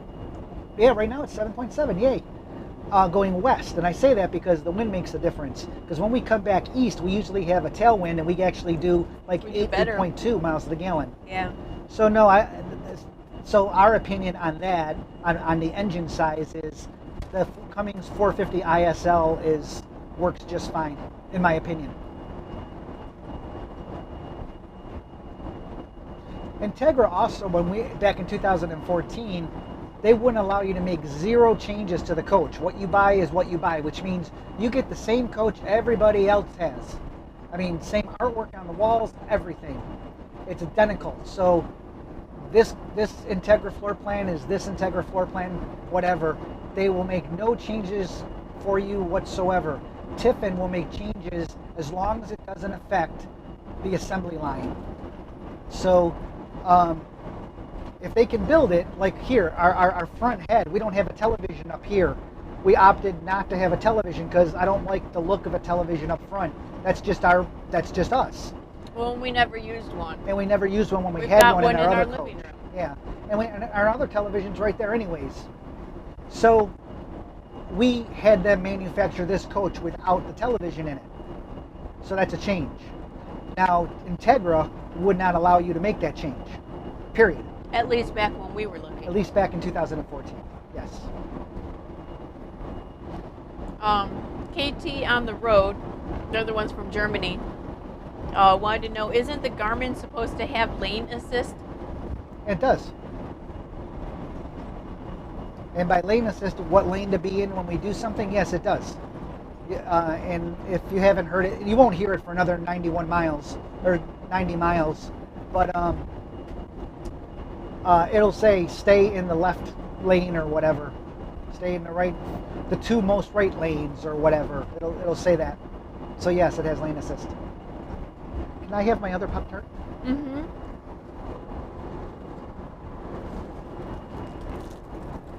And Tramp says, did anyone inquire how are the cats? They're doing well. Nobody did inquire yet, just so you know. So you're the first to inquire. Here you go, love. Thank you. Yeah, the cats are well. They're both zonked out, sound asleep in their respective places. Whisper normally is sleeping. Whisper's normally sleeping on the couch, but for some reason he chose the bed this time. But BK's on his chair. They zonk right out. Yeah, they do. Once they see that the slides come in and everything, they get in their places and they just sleep. It's really funny. It's almost as soon as we start the engine, they go to their spots. And then, depending on how long we travel, they'll come up and visit and then go back. Kind of like kids. Are we there yet? Yeah. So we have another 90 miles till we reach Quartzsite, so about another hour and a half. Currently traveling 70 miles an hour down I-10 west. 7.6 miles to the gallon currently. Bob Fox says he has family on Rye Road in Greece, New York. Yeah, Bob, we lived off of Manitou Road.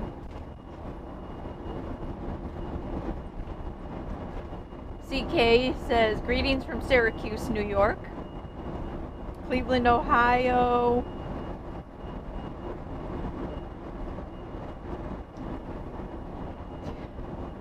Your thoughts on RV or home type fridge?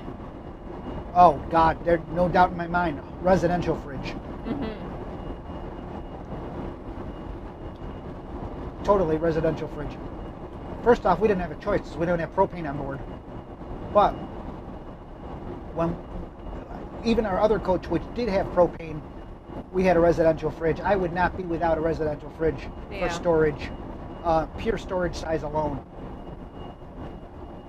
Gosh, the freezers in the other ones are so small.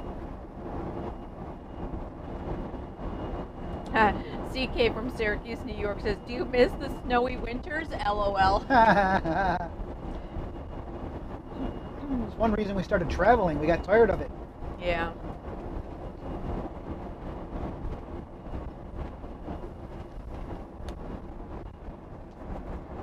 Air leveling before leaving. Slides in or out. Legs up first. It's, some coaches say to level before you put your slides out, and some manufacturers say it doesn't matter. When we get somewhere, if we're going to stay and we'll put our jacks down, we'll level first and then put our slides out.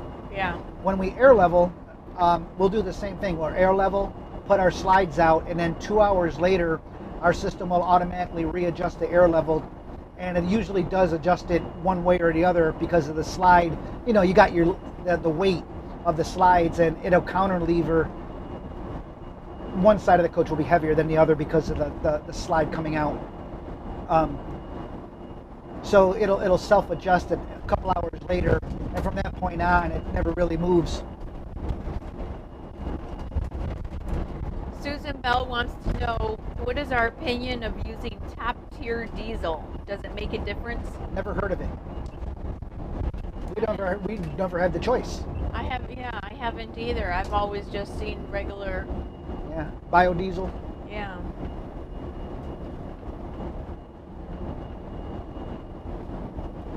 By the way, I'm still trying to catch up for when we were at the truck stop. Yeah, that's one of the problems is some of these messages might have been asked a while ago and the people might not still be online. So we apologize, but if we're not looking at the message board when it comes up and we're catching up like Brenda is now, then there's obviously a larger time delay. Yeah.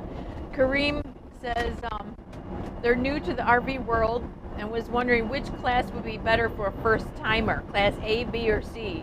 Can't answer that. Yeah, it all really just comes down to floor plan and what you're comfortable with. It comes down to your needs.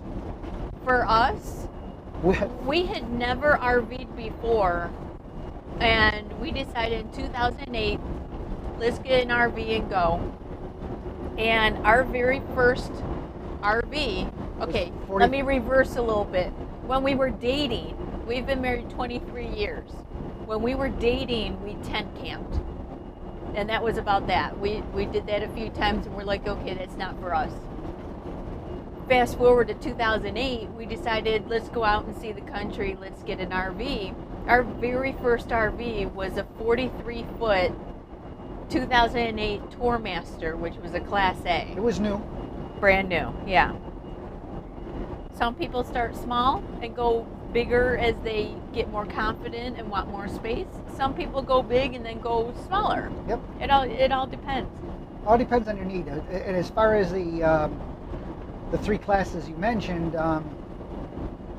we never owned them. So I personally, I wouldn't go. Hi, Whisper. It all comes down to your needs and what you want to do.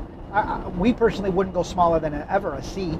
I don't think I'd ever go smaller than a Class A anyways, but between the 3 you mentioned, for us, it'd be a C for sure. Speaking of the devil, and here he is. Whisper came up. Yes. Hi, buddy. See what happens when you mention his name?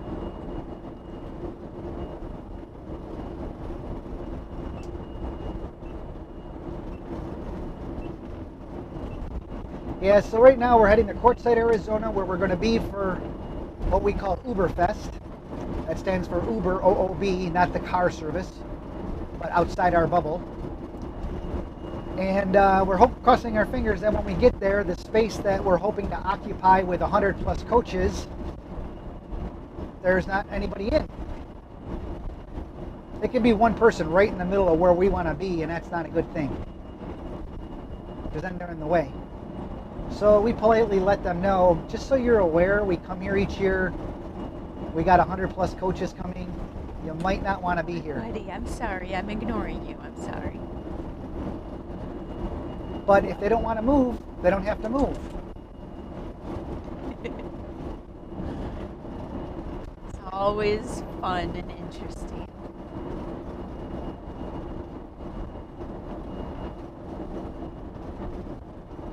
Migratory Moose says diesel in California is $3.50. That's your phone ringing. Can't see it. Oh. I'm not going to answer that because I don't know who that was. It didn't come up, so it could have been spam, for all I know. See if they leave a message. So for those of you just tuning in, I'm David. And I'm Brenda. We're from OutsideOurBubble.com. We have a travel blog, and we have a YouTube channel, obviously. And you're currently traveling live with us if you're watching this on January 15th. And so if our 4G, if we're in a bad signal area or something, we can't help that. So we're hoping the transmission's doing well by you guys. We do know that when we get to Quartzsite and we start to get away from Quartzsite again, I know when we get closer to Quartzsite, the signal's going to get bad. And then when we start going out to our area, it's probably going to deteriorate again. So you may or may not see us pull into our area because we're a good distance away from the tower. And it's very saturated. And it's very saturated this time of year, the tower is. And they only have one tower out there. So in any case, during this trip, if we break up, block, stop, whatever, bear with us. Hopefully the signal will come back and you'll see us. If you're watching us after the fact, basically what Google does is it just stitches it together, and we'll be talking like right here, and then we might be talking about fire trucks the next, because 4 minutes might have passed. So anyways, if you're lucky enough to be watching us live, hey! Barb wants to know if I would do Instapot videos. I don't plan on it. Just join the Instapot Facebook community. Yeah, on Facebook, Instapot has a big community up there. And there's a lot of recipes, tips, and tricks, and People put videos up there too, so it's a great community. Does our coach have double pane windows? Any issues with moisture in the windows in cold weather? Yes, our coach has double pane windows. No, we have not had any issue with moisture in the window panes at all. And yes, we have been in cold weather to test that theory. Yeah, we've been down. Our coldest we've been is 18 degrees. Now, however, when we do know it's going to be cold, what we do is we crack our windshield can get moisture for sure. The windshield can moisture up because the windshield's not double pane, so the windshield can get moisture on it. So we if we're in a cold area, it's going to be really cold overnight, and there's moisture in the air because that's where the condensation on the window comes from. We'll crack our sky vent so the moisture can get released from the coach, and then we don't steam up or condensate up. Really hate when it happens, by the way. David Woods wants to. Oh, first we have a hello from that's written in Japanese. Whoa! So somebody from Japan is watching us. I think it's Japanese. She might be. It Well, might be no, another it- language, or does it? I don't know if YouTube translated it or what, but it's Japanese writing, and then it says hello, and then more Japanese writing, and it says Japanese. Oh wow! So Hello from Japan. That's pretty cool. Look at that. You're traveling with us on I-10 westbound, mile marker 96. We're traveling at 70 miles an hour, and you're riding live with us right now. Technology, man, where's it going to be? You know, wow, this is cool. This is really cool to be able to do this. I mean, where we are, we're living in a great time of life as far as technology boosts go. It's just an amazing time to be alive with all the technology changes coming about and everything, and it's kind of we cool. wouldn't be able to do this if we didn't have, Wi-Fi throughout the country and everything. Because, Yeah, of course. we still work online, so as long as we have internet, we can still work, and that's the case with a lot of people that travel nowadays. David Woods wants to know, does our coach ride just as good as the high-end Prevost or some others? I don't know. I've never driven a high-end Prevost or some others. We're I'm very gonna, smooth, though. We're smooth, but I'm going to assume no. I'm going to It's a assume. different chassis. Yeah, the chassis make all the difference in the world, and also the number of airbags and the number of suspension parts make all the difference in the world. So those are built. I only have to greatly assume, that they have a much better ride than we do when we hit bumps. Right now we're perfectly fine, but if we get into a rough road situation, I'm going to have to think that they ride much better. Still wouldn't spend the money on it though, personally. I'd rather be able to live in the coach, because we do live in the coach, because we're not driving as much as we're parked. So I'd rather have the coach more livable than drivable, if that makes sense. Hello from Montreal, Canada. Hi, Montreal. Susan says, what do you do with your winter wardrobe when you go south? Do you have storage at your home base in New York, or do you just have a minimal all-season wardrobe to keep in the RV? Yes. No, we don't store anything in New York as far as clothing or anything. Everything we own is with us. Everything we own is with us. Got a full walk-in closet back there. Yeah, we have a very big closet, so we do have a lot of storage in this coach. As far as winter clothing, we don't really have a lot. We still kept our winter coats, which I don't think we've ever worn. Yeah, because you got to remember, we try to stay in the warmer climates. Now, right now, even in the warmer climates back east, though, Even in it's Florida and freezing. stuff, it's snowing. So we still have some of that. We got sweatshirts and stuff, but they're not brought out. But like here at Quartzsite, we'll definitely be wearing jackets and stuff at nighttime, because it gets really cold in the desert. Yeah, well, I think we've got maybe 1 or 2 sweaters. Okay, well, you do. I think I might have a little more because I just like clothes. But The other thing, an interesting thing that people might not know unless they RV, is you actually don't go through a lot of clothes. Yeah. It sounds weird, but you wear the same clothes a lot over and over again, and it sounds strange, but you wear the clothes, and you don't, because It's not like you're going Yeah. out to a job and you have to have a whole new wardrobe and stuff for a job and things like that. and then you might wear the same pair of pants 3 days in a row, big deal, right?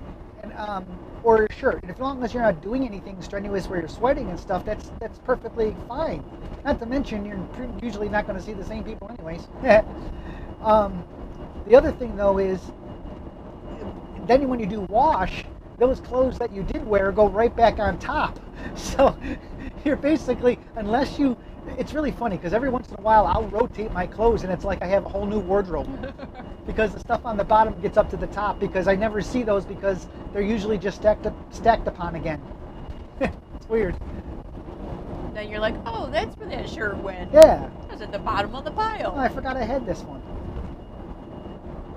She also wants to know, they have 2 cats also. Did it take them long to acclimate to the RV? When we first started traveling, Yeah, when we first started traveling back in 2008, we had 4 cats. we had 4 cats. Yeah. That's a lot in an RV. However, to acclimate them, what we did, since we still had our house, was we set up our RV in our driveway, put the slides out and everything. And what we did was we put their bed, their blankets, their food dishes, their litter box, everything in the RV. Then we brought them out, and we basically just sat there in the driveway while the cats sniffed around and got used to it and figured out, okay, this is normal, this is home. David was working on the computer, we had the TV on, we had everything going like we were living in it, but we were sitting in our driveway, just so it wasn't strange for the cats. I mean, we weren't worried, so they weren't worried. And we did that for a few days just to get them used to it. And then we closed it up, Then we closed it up so they got used to it closed up. kept them in there with us in it Yep. for a few hours at a time. And then we were worried what would happen when we turned the engine on. But we turned the engine on, and it was a diesel pusher, so the engine's all the way in the back, and they could care less. They really did. They just, as long as they had their bed and their blankets and litter box and everything, they were happy. Now, one thing that I have learned over the years is, because our engine is all the way in the back, and that's usually where the litter box is when we're parked, they don't like to go back there when we're driving because it is noisy or whatever. I don't know the exact reason. So when we are driving, we do have to bring the litter box up front, and it's underneath the kitchen table for them. And they use it up there, so I'm fine with that. But that's pretty much how we acclimated them. We didn't want to just throw them in the RV and drive. No, not at all. Did the same thing with our German Shepherd. Right, Whisper? We had a Yeah. German Shepherd at the time too. Yes, we did. So Tasha. so when the cats were in here, so was Tasha, our Shepherd, because we did the same thing to get her acclimated.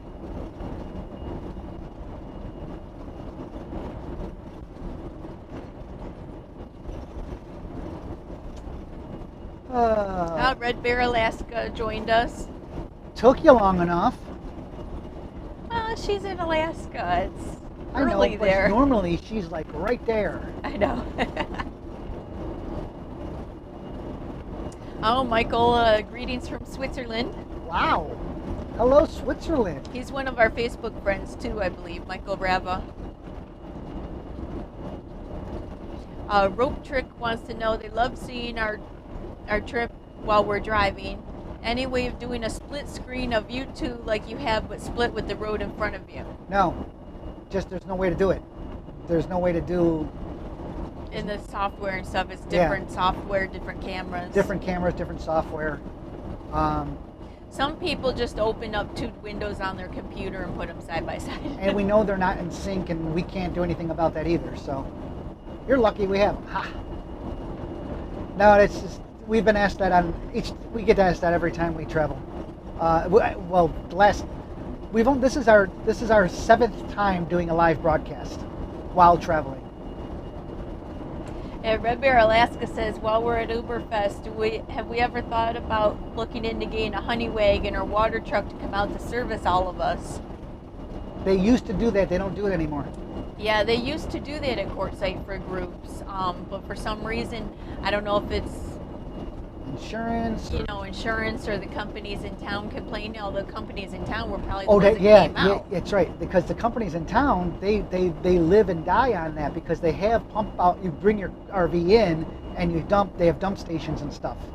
Yeah, and they so- charge a small fee for And it. even the campground started doing that. There's some campgrounds there, and you can go into the campground to dump, and they charge a fee for it. And so I think what happened is they all got a little miffed. But that still sucks. You should, if you set up to do that and you want to start a business doing that, you should be able to do that. Quartzsite being such a small town is there seems to be more political out there because it is such a small town and everybody knows everybody. Interesting color. Oh, yeah. Yeah, you read some of the stuff, Quartzsite stuff from the past, and I'm talking the past few years actually. There's been a lot of upheaval politics-wise in Quartzsite. It's the Wild West out there, literally, for the most part. I mean.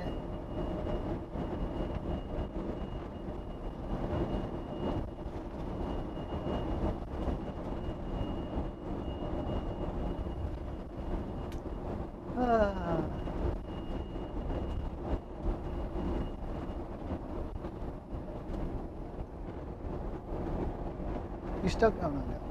I'm still reading. No. I didn't know if you still had Whisper. No, he just jumped down.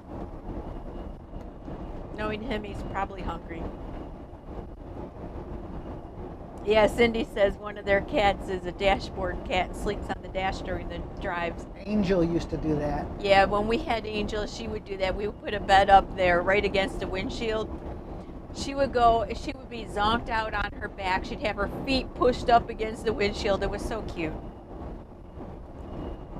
What's the fastest speed we've driven in our coach? On purpose or on accident? On purpose, we try not to go over 70. On accident, I've been up to 84. Yeah. Going downhill, not noticing. When I'm driving, it also depends on the weather too. Yeah, weather plays a big factor in speed. Like right now, it's perfect driving weather. This is a perfect driving day. There's no wind. It's beautiful skies. We're doing 70 miles an hour, and the road is a 75 mile an hour road. So that gives you an idea. I could speed up, but doing so, I'm just going to burn more fuel doing that. Yeah. To maintain that speed. So I'm traveling about 70 miles an hour. I'm locked in at 70 miles an hour, and it's a 75 mile an hour road.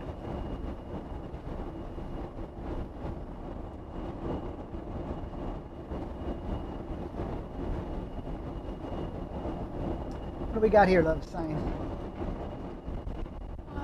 Road work ahead, Tuesday through Friday. Apparently they don't like to work on Mondays. Nobody likes to work on Mondays. Okay, Whisper decided that he had to go get his pet rat. He's got a little stuffed animal rat that he just carries around with him. And now he brought it up on the couch with him and he's settling down to go to sleep with his pet rat. That's too funny. Yeah, Cindy says the first time they turned on the engine, all three of their cats scattered. Yep. It depends on the cat, too, I think. There are some cats that we've had in the past that there was no way we would have been able to travel with them. Have you caught up on all the messages yet? I think I'm getting there, yes. Louis Martin from Canada. Suggestion, you can install your 360 camera and then they could look at the road and us and everything. Yeah, but it's not as good as the camera. It's not, the 360 camera is not made to do that. It's not made for streaming. first of all, and second of all, the bandwidth requirements to have an image this good, 720p image that you're getting right now, as long as our data is holding out, that is, you should be getting a full 720p high def image. The 360 camera wouldn't come close to that, and so it would not be as good. The second problem you have is we're darker here and than the windshield out there. So the problem is the cameras tend to overcorrect based on the brightness of the second lens. There's two lenses on the 360 cameras normally, at least two, and they'll overcompensate for one side versus the other, so we'll be all black in contrast. That's what normally happens. We know that because we've tried it. Claudia says, was it difficult downsizing to move into the coach? Well, in upstate New York, we had a 4,500 square foot house. 4,200. 4,200, sorry. It was a full finished basement, first floor, second floor, all furnished, all stuffed with stuff. And it's just the two of us and our furry pets. So was it difficult? No, in the sense that we didn't have antiques or family heirlooms or things like that. So the furniture and everything we just sold on Craigslist. We're not going to store stuff like that because we didn't know how long we were going to be on the road for, and you know, furniture styles change, so just get rid of it. And we already had a coach at that time, our 43-foot Tourmaster, that we had like pots and pans and dishes and all sorts of things already in that coach. So anything we had in the house that was extra, we just Craigslist, donation, family, things like that.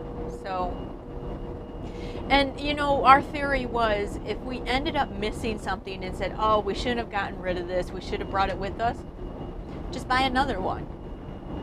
You know, like I didn't travel with my crock pot. If I missed it, I could have bought another one, but I had the Instapot, so I didn't need that. But, you know, it's not like you can't ever get something else again just because you got rid of it.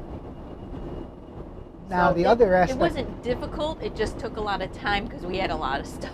Now, mentally, stress.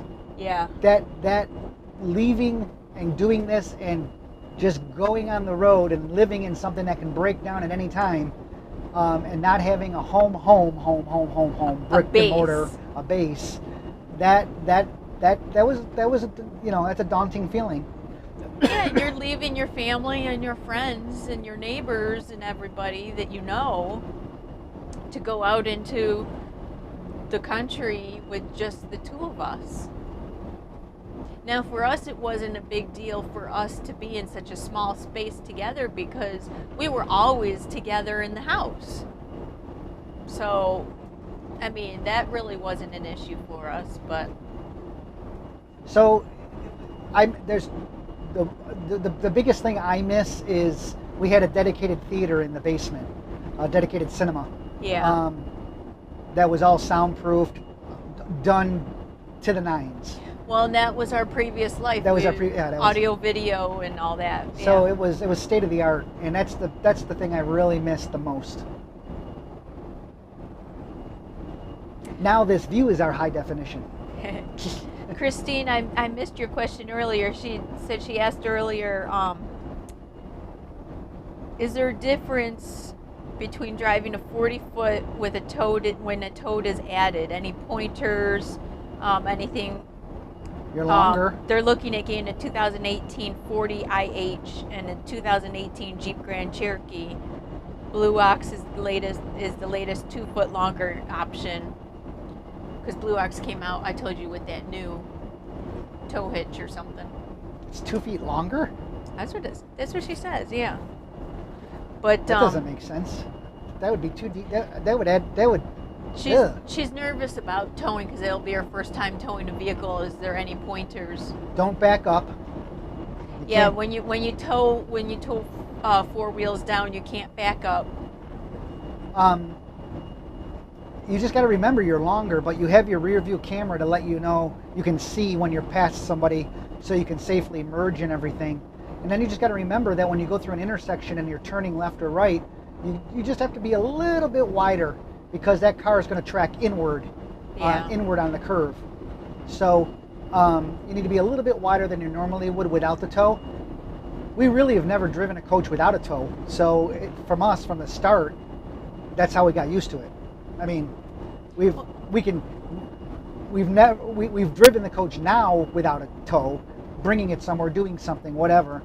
But when we first started traveling, our first motorhome, our Saturn was hooked up to that from day one, and that's how we learned to drive. Well, and when you are towing, you don't really feel it back there. Yeah, you don't feel it. So one of the biggest things I can say, and we're big advocates of this, is to get yourself a TPMS system. Tire pressure monitoring system. Because if you blow a tire or if you have a leak in a tire back in your tow vehicle, you're never going to feel it. And you could be dragging that tow vehicle around and cause more damage. We had that actually in Texas on our way down to Big Bend National Park last year. And our TPMS system alerted us that our tow vehicle was losing air. And so we were able to pull over and we saw we picked up a nail. So we had to take care of that. And that I did a blog post on that and how the TPMS actually saved us from having a worse situation because we could have gone totally down to the rim and just blown that whole tire. Yeah, if you blow the tire on a tow vehicle, as Brenda mentioned, you'll never know it because there's so much torque with this much torque in the engine. So you'll never know it. You'll drag that thing until somebody comes by pointing at you or you start seeing sparks. You'll just never know it. So you have to have a TPMS. So, and if on the tag axle, if you were to lose one of the three tires, in the back on the rear, say it's a slow leak instead of a blowout. A blowout you're going to know something happened. But if it's a slow leak and the tire goes out over time, on a tag axle coach, you got two tires, drive tires, and then you got your tag on each side. Any of those tires, you lose any of those, the other two tires are just going to hold it up. You'll never know you lost that tire, the air pressure in that tire, until it goes around and shreds. And that can cause a lot more damage. That can cause a lot more damage. So you have to have a TPMS system on your motorhome with all your tires being monitored. Motorhome and tow vehicle. Even if you're a trailer. Fifth wheel, whatever. TPMS system. Henry wants to know if we play video games. Nope. We're not gamers. Somebody wants to know, can you explain some of the do's and don'ts of driving in an RV? Example, cooking, bathing, etc. Yes. Cindy answered, don't boil water while driving, don't shower while driving, keep your eyes on the road and drive safely. That's pretty much it. Yeah, it's common sense stuff. You'll understand quickly enough what you can and cannot get away with. Getting up, going to the bathroom, and all of that you can do.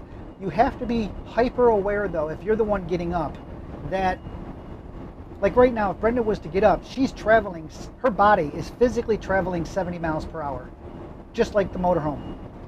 The inertia, the momentum is all there. And you can't stop physics. If I was to slam my brakes on, I'm going to go flying. She's going to come flying because she's still traveling at 70 miles an hour.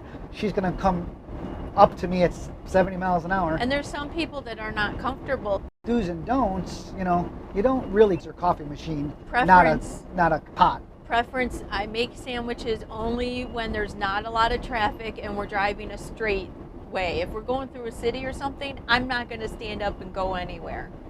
There's too much that could happen, too many cars that could cut in front of you and stuff. It's common sense, things like that. We do have some driving videos online. If you go to our YouTube channel and you look through some of our channels, at one point I'm driving and David takes the camera and he gets up and he walks around and he shows you the inside of our coach closed up. And you'll find that it's called Let's Drive a Motorhome or Let's Drive a Motor Coach. It's like 11 minutes long. It's basically this, but we get up and show the back. And it was before we had the lapel mics, so the audio is not as good. Was it before? Yes. It was before we had the lapel mics. So one of the other things that we do, I don't know if everybody does it, but we do is, like, if I'm driving and David has to get up to go to the bathroom or something, I'll yell back to him if there's a sharp turn ahead or if there's a big bump coming up, you know, so he can brace himself or be prepared for that. Because if you're walking back there, you're not going to know if you're going to be suddenly doing a sharp curve, you know, to the right or whatever. Things like that. It's for both of us, Well, or whoever cleans the bathroom, I should say. Yeah. Yeah.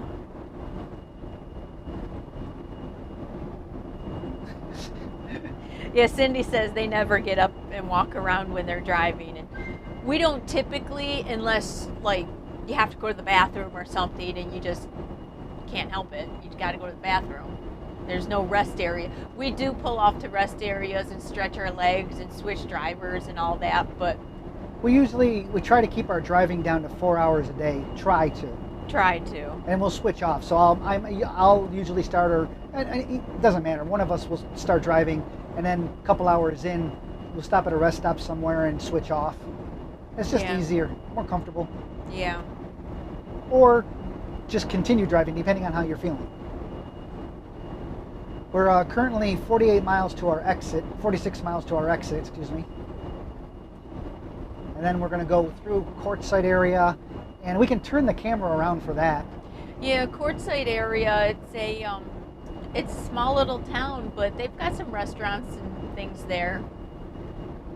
But is basically the town is set between two exits on the highway. So that tells you how big it is. And everything is more money in the restaurants and the grocery store, the one grocery store. Well, no, there's two. There's two? There's two. The prices are normally a little bit more elevated because of your location. The closest big city is, you've got Phoenix, which is where we're coming from, which is 2.5 hours.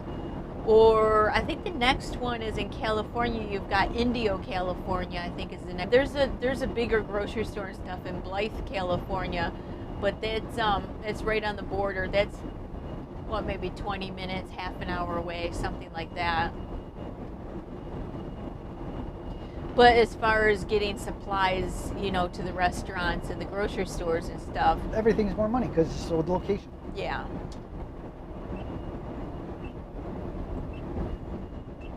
Henry wants to know, what projects are we planning? I don't think we're planning anything. No. Hey, there's an Amazon Prime truck. Actual Amazon semi-truck. An Amazon Prime truck. We'll be passing it here, but if you're on our front camera, you can see it. And you'll see it out Brenda's window. Yeah.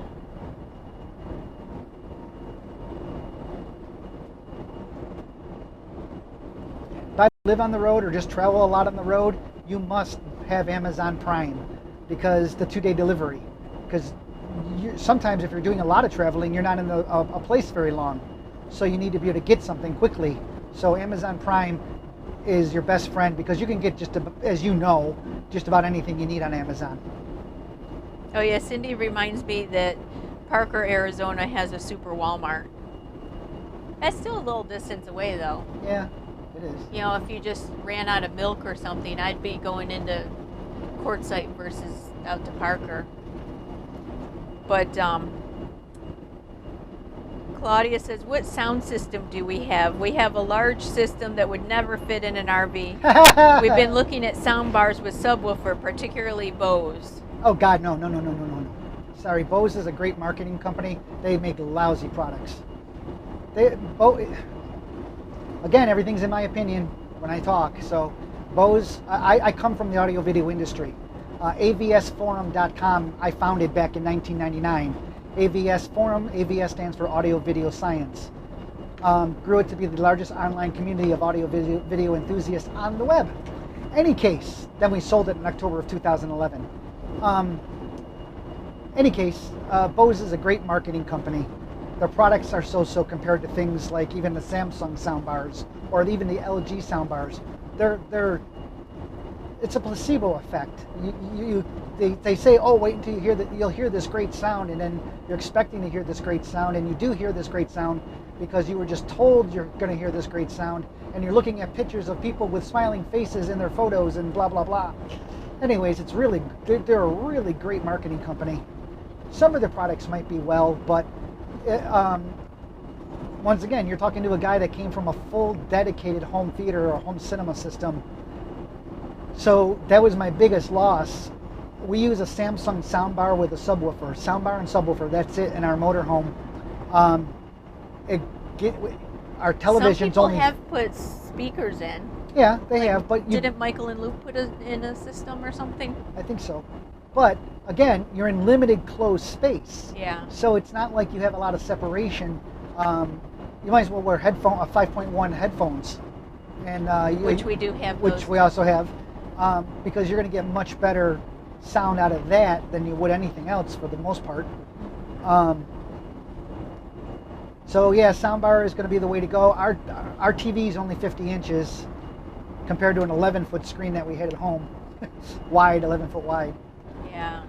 Any case. Well, it's a smaller environment. We're sitting closer, so. And the RV systems, the ones they put in, and they call it surround sound. It's not. It's so bad. You gotta change it out and put your own in. Unless they put in a decent soundbar system, then you're fine. Soundbars are pretty amazing these days. They really are. I used one of the first Yamaha projection sound. They called them back then. They called them sound projectors. They were 5.1 sound projectors, which you would put it's a single bar that would bounce sound waves off the sidewalls to create the 5-channel effect by bouncing the waves. It was actually called a sound projector back then. Yamaha did. I was one of the first ones to have and test one of those. It was really cool technology. Can't do that in a motorhome though, because you don't have the surfaces that you need to bounce off of. Based on where your TV's located. Go ahead, love. This is greetings from Mexico. Thanks for the heads up on Bose products. Any real recommendations on stereos for cars? No. No, we didn't really get into retrofitting our cars, so. Yeah. Our car just has this system. Our Jeep has the full nav system and everything that came with.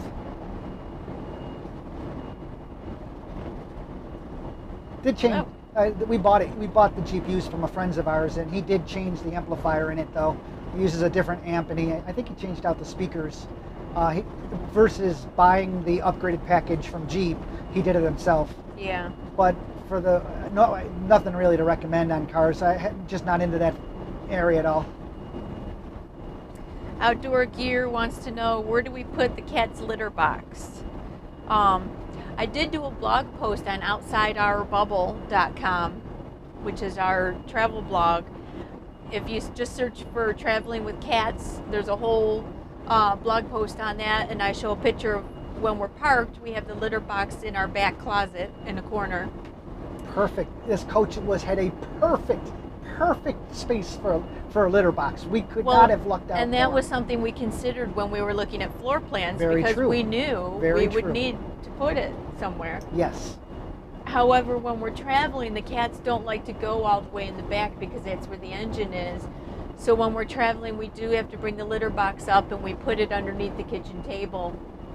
And they do use it when we're traveling down the road, so I don't have a problem with that. Tell them what we use for cat litter.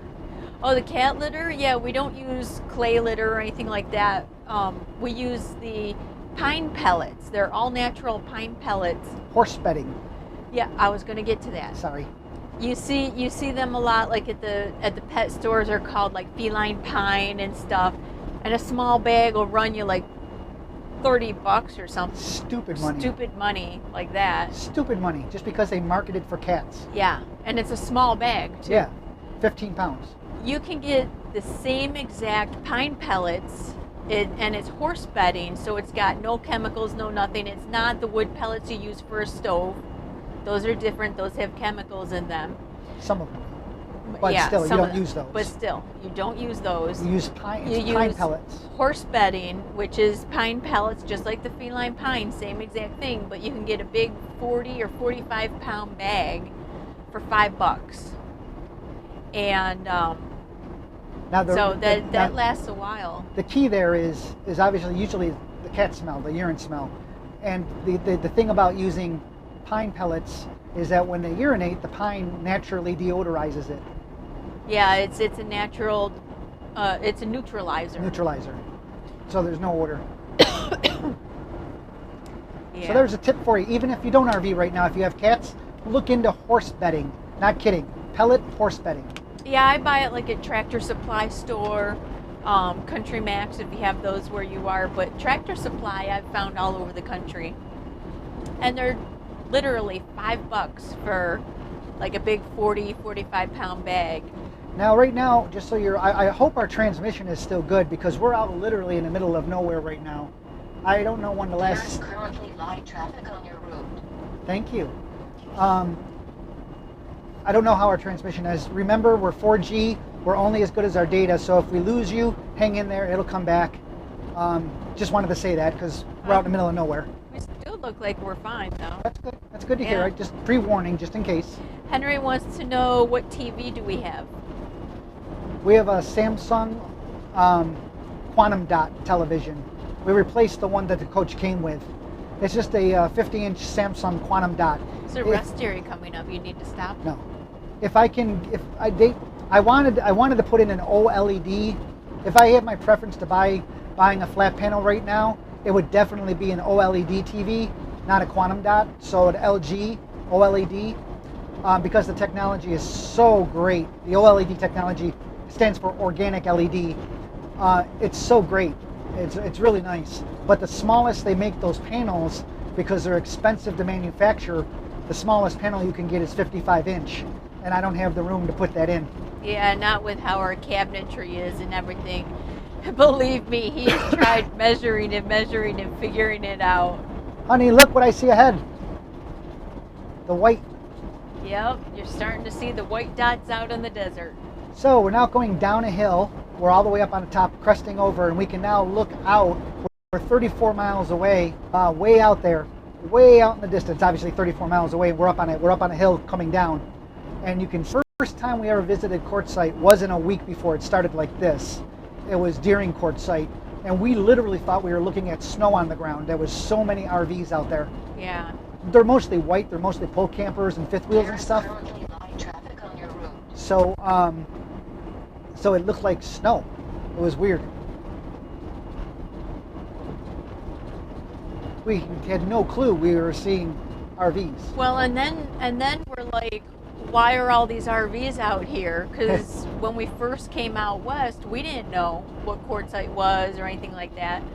So with some research, we found that in January, there's a big RV show, a big tent event out here in town, and it's basically it's like a big rally, and they've got vendors and all sorts of things. They've Blue Ox is out here, and Henderson lineup, and all sorts of different people that can come out and repair your RVs, get things serviced, different vendors to buy things. And there's a lot of people, vendor-wise, that are there to prey on the elderly.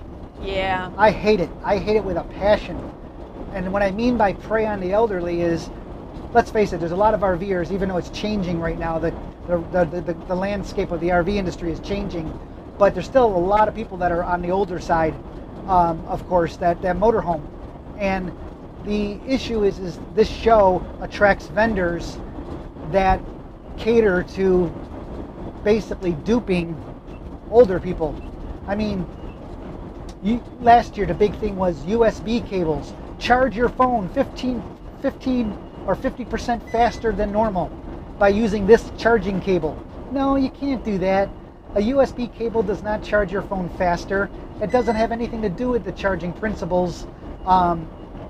It's the transformer or the device itself that does the charging, not the cable usually. So they're just preying on people who don't know. Yeah, and it's just, and it's sucks. We hate seeing people taking advantage like that. A lot of products that are just terrible junk, overpriced junk. And you can't stand there and say, hey, don't buy that because of this. You know, the people wouldn't like that very much. that's trying to sell it. But as we walk the show, it's just sad. Somebody said they're just new to our YouTube channel, and they were looking at some of our videos, and they're wondering, what is this OOBerfest we keep talking about?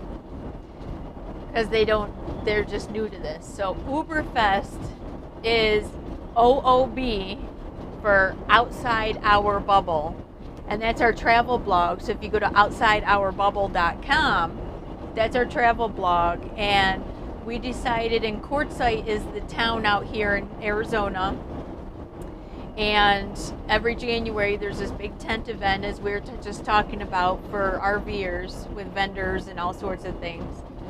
And so a lot of RVers come out here. We said, hey, let's just get together with some of our Outside Our Bubble followers and go hang out in the desert, and we'll do it during the big Quartzsite RV tent event. And we were coming anyways. So we said, let's just see how many people want to come out and meet us. 47. And, yeah, the first year we had how many? 47, was it? Something like that. We had 47 RVs or something come out and meet us. And we started doing seminars and outdoor movie nights and things like that. So Outside Our Bubble, and one of our followers said, hey, we can dub this OOBerfest. OOB, OOBerfest, Outside Our Bubble. Yeah, we were like, what? And we're like, what? We're like, oh yeah, that kind of fits. And then they're like, yeah, and we're your oobies. So our followers of our travel blog and our YouTube channel for Outside Our Bubble, they call themselves oobies. I love my oobies. Sorry. 2 hands on the wheel, dear. I know. So our followers actually dubbed it OOBerfest, because it's just a gathering that we have of our followers that come out to meet us, and we do seminars and different things. So that's what it is. If you go to outsideurbubble.com, there's a link at the top in the menu, it says OOBerfest. If you click on that, it'll give you all the details. There's a couple videos up there too that the bottom video shows you OOBerfest from last year. Yeah, and they're also asking, is it always in Quartzsite? So far, this is our 3rd year doing it, so we haven't done it for a long time, but it's always been in Quartzsite so far, because this is where the big RV tent event is, and a lot of people come out here. So it's free land and free parking. It's all dry docked, so there's no hookups or anything. So that's a little synopsis of what OOBerfest is. And this year we have 114 signed up. Henry wants to know if you're thinking about getting an LG monitor for your MacBook Pro and for editing. I can't. Well, by monitor, do you mean computer monitor or a smaller one? No. I can edit on my reason. Yeah, he hasn't really had any issue editing on. Yeah, I'm not doing full-length motion pictures or anything. Not doing television shows or anything like that like I used to. I'm just editing simple stuff. Yeah, Cindy said last year's movie was so funny, but she forgot the name of it. I can't think of what we watched last year. Will Ferrell. Get Hard. Get Hard. Yeah, Will Ferrell and Kevin Hart. Kevin Hart. Lots of profanity in that movie. Lots of lewd profanity. Well, yeah, there's people. You don't see a lot of kids out in Quartzsite. So no, and there weren't any kids in our group, so we're like, well, we'll do a movie with some profanity and stuff, don't have to do a cartoon. I know a movie we can do this year if we're going to do one is what was that movie? Him Again. The guy was super rich, and the parents come in to meet him. Him, not him. No. Yeah. Darn it. I know what you're talking about. That'd be a funny movie.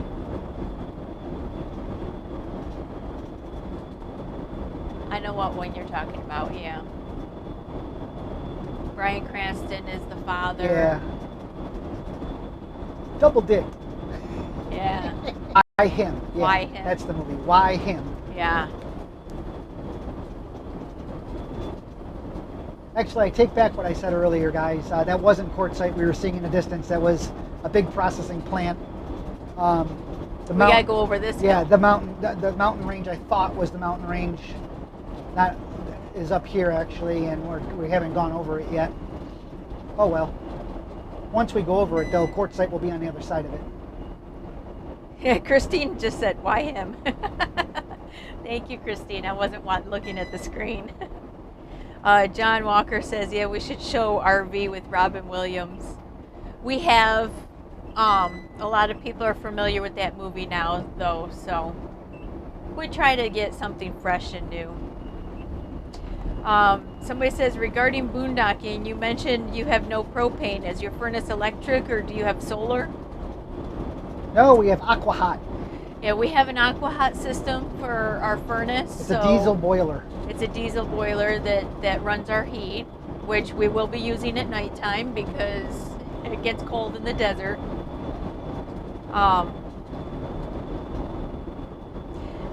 When we're hooked up somewhere with electric, though, we can run our Aqua Hot on electric, so we don't have to use our diesel. But out here with no hookups, we'll have to run it off of diesel. It doesn't use a lot of diesel, though. Our generator is the biggest pull for us when we're dry docking. Yeah. And what did we determine we use in our generator? Was it like a... Last year we stayed over a week.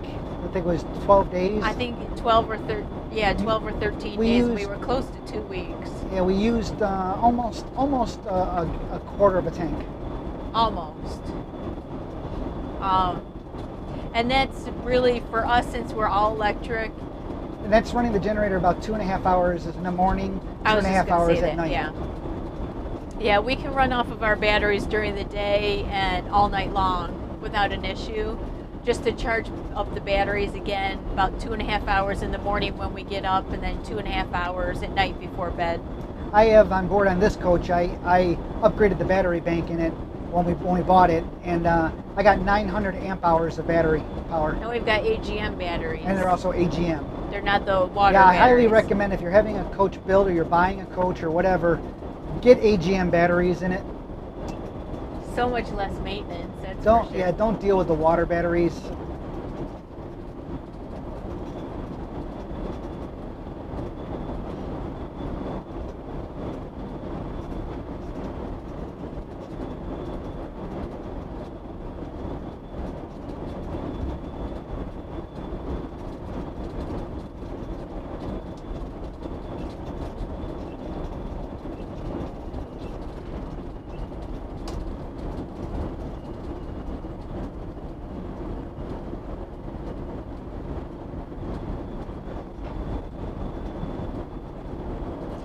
Christine wants to know, they're in California, so the lows generally are over 49 degrees.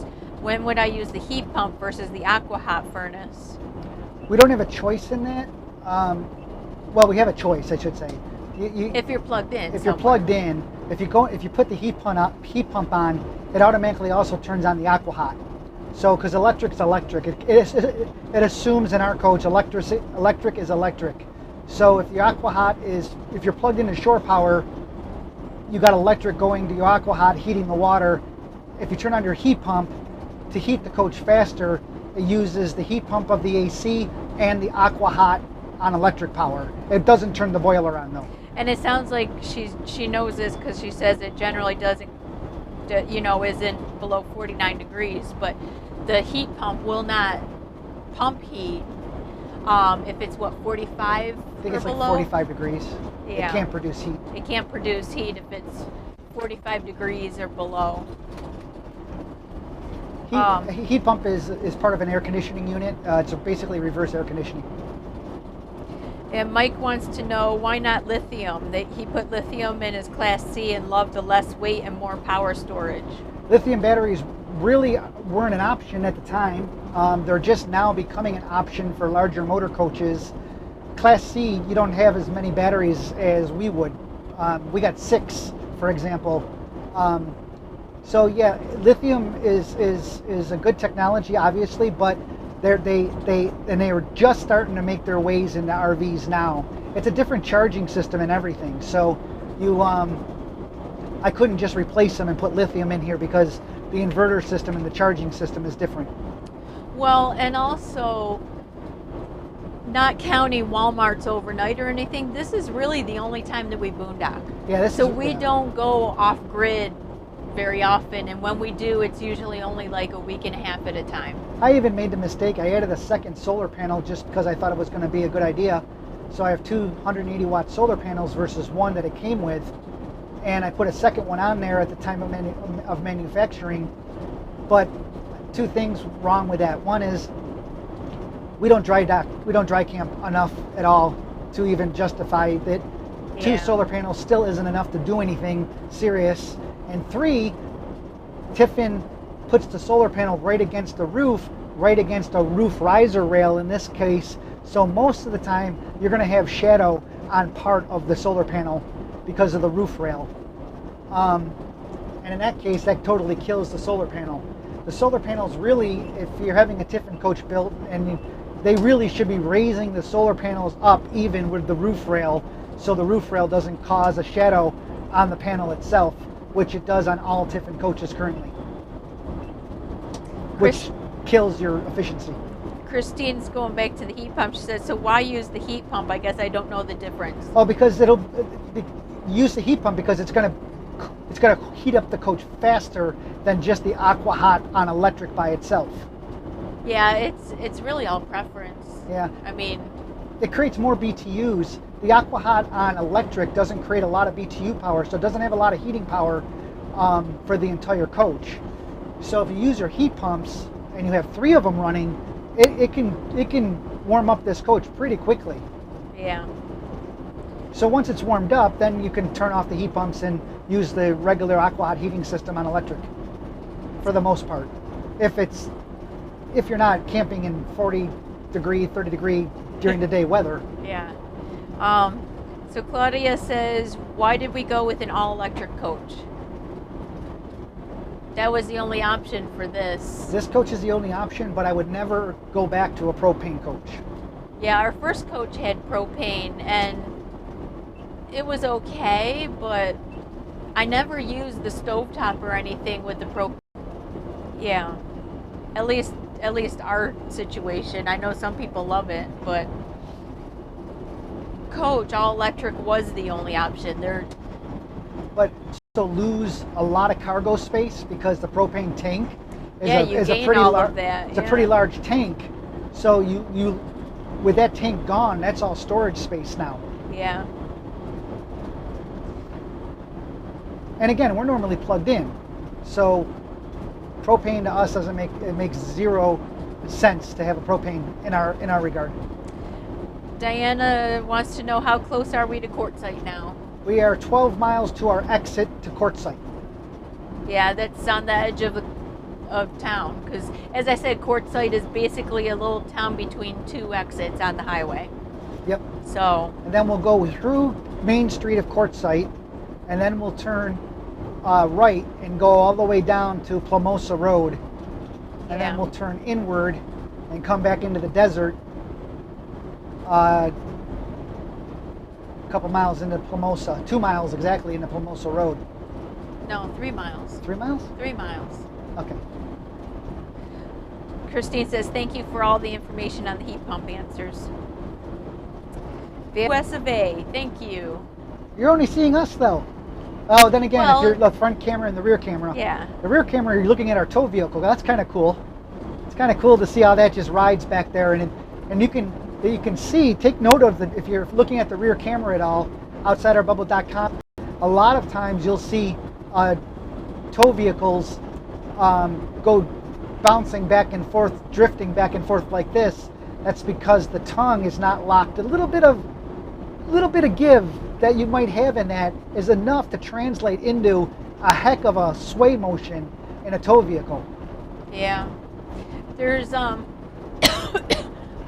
it like it was like a U-bolt or something? Yeah, it's I want to say LiftMaster, or That sounds right. I don't know. It's a product that you use to crimp the. It basically locks Tight- down the yeah. tongue so it doesn't have that movement. Last time somebody asked, like, I mentioned that, and I didn't remember the name either. How many miles do we have on our coach?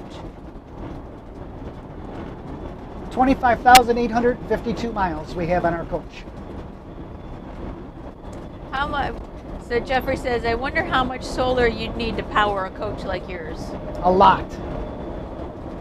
And there are some people, not in coaches like ours, but in big Class A coaches That do that. that They put solar panels all on their entire roof. yeah, and also they have some portable ones out on the ground too that sometimes, and they'll stay out for a while. It takes a lot, though. It really does take. I mean, you gotta be careful, of what you're turning on and stuff like that too, because everything you keep plugged in or whatever, there's parasitic drain. It's called parasitic drain. That happens because you have things like a transformer plugged in that charges something. Even if it's not currently charging something, that transformer is still using power. Yeah, it's got this phantom power or whatever. So usually when we go out to Quartzsite or wherever and we're boondock, we'll go around and we'll unplug things that don't need to be plugged in. We're now in the town of Quartzsite limits. We just crossed the town of are we? Quartzsite limits sign.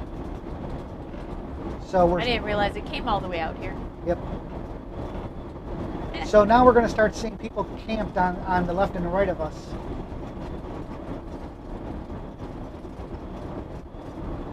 KP wants to know if we'll be broadcasting from OOBerfest, and if so, what time of day?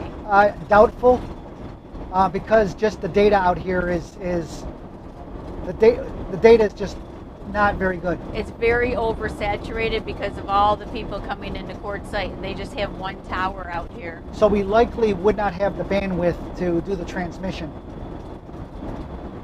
I'm not even sure how we're doing now. Mike says, just saw this. Check out What 3 Words app for giving people your location down to a 3 meter by 3 meter spot on Earth. Good for out in the desert.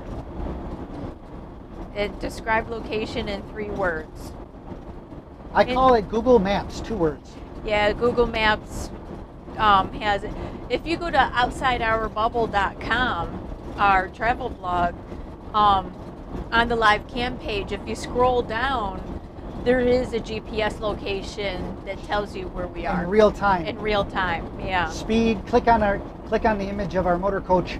It'll open up a bubble and tell you our speed and everything. By the way, now we're going downhill. That's Quartzsite in front of us. All the white There's you see, all the white. you see are motorhomes. Yeah. All as far as the eye can see, left and right, on the front view camera. Those are not houses. Those are motor RVs and motorhomes. Henry wants to know if we're getting an Echo show. Had one, returned it. They just didn't have a lot of. We got it when it functions first on came it, out, really. and I was very disappointed when it first came out. And now you can't even do YouTube on it, so I can't even watch our own stuff on Echo Show. We do right here. We have an Alexa. Echo. Yeah. We do have 2 Echoes and 2 Google Homes in the coach. 2 up front, and 2 in the back. John says, so far we're doing good. We only cut out a few times. Well, that's good. But we're coming into Quartzsite now, so I know there's only 1 tower in town. So we're hitting that tower right now, and we'll drive right by the tower. It's over that way somewhere. Well, and today's Monday. So The big RV10 event does not start until this coming Saturday. So as the week progresses, more and more people are going to be coming in. and too. the tower gets more and more saturated. Yeah. I go as far as setting up a directional 4G antenna on a pole just to try to get the best signal I can, because AT&T and Verizon will prioritize packets and traffic based on signal strength. So the people with more signal strength will get more priority than people with lesser signal strength. So I try to make that signal strength as big as I can get it, just so I can get more priority off the tower. That's because it has to do, the closer you are, the more power, the less retries it has to do to send the packets back and forth. Okay, now So there's it's more something- efficient for the tower. There's something you don't see every day. The A semi semi-truck. truck parked out in the desert camping. With So- a whole trailer and everything. So now, if you're on our live camera in the front view, you can see, you're starting to see RVs and stuff out here in the desert. We're 2.7 miles to our exit. Yeah, Adam is responding to Tina. Tina wanted to know how she can get to our front view camera. And as Adam said, outsideourbubble.com, and then there's a live cam tab at the top of the page that'll take you there.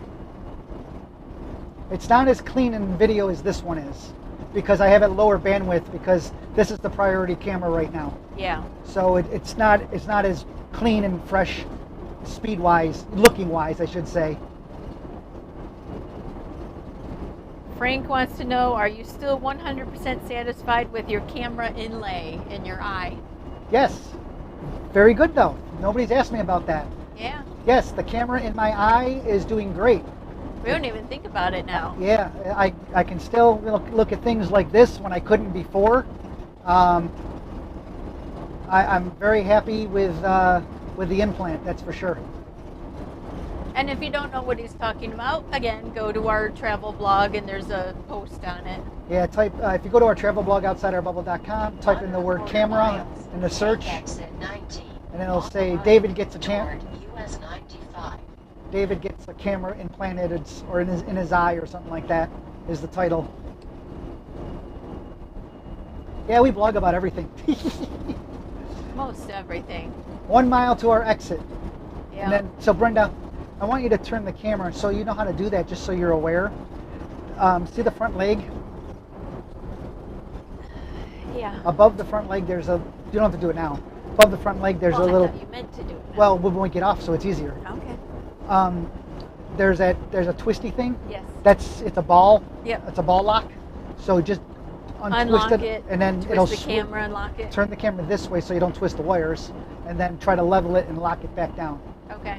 Just be aware, hold the camera when you unlock it, because it'll. Take exit 19 on the right toward US 95.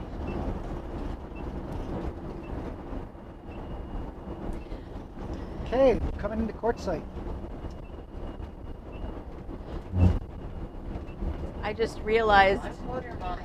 2.5 hours into our trip that you put the microphone receiver up there, so I can't tell if it runs out of battery or I've been not. watching the levels, Okay, good.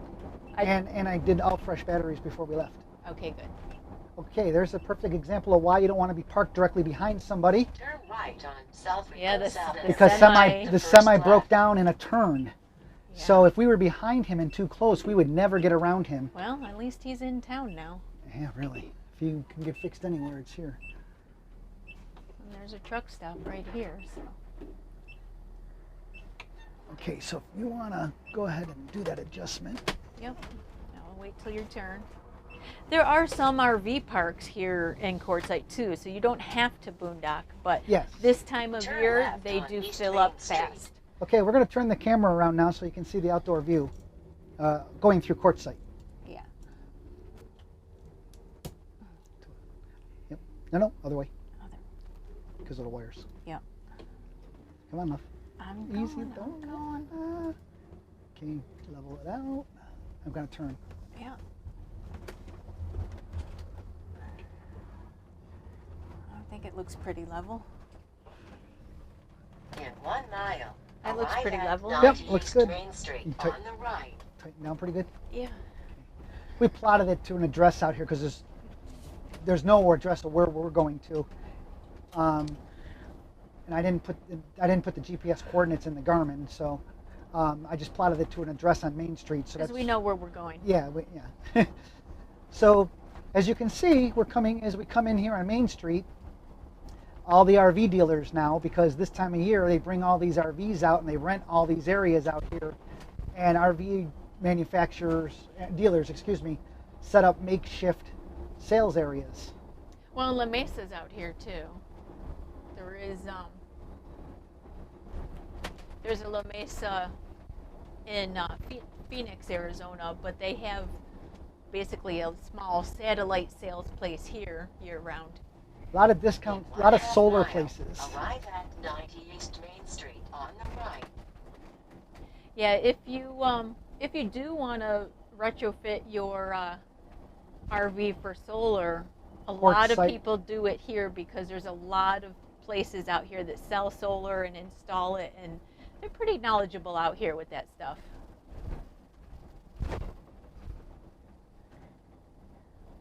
But you just got to be careful with the traffic out here because there's a lot of people that, you know, will cut you off and will say, oh shoot, there's my turn, and they'll slam their brakes on to turn or something. Yes, very much so. Or There's, pull out there's in the front of market, the Roadrunner Market. There Yeah, it is there. That's, I'd say, the main grocery store. That's Yeah. the one that I usually go to.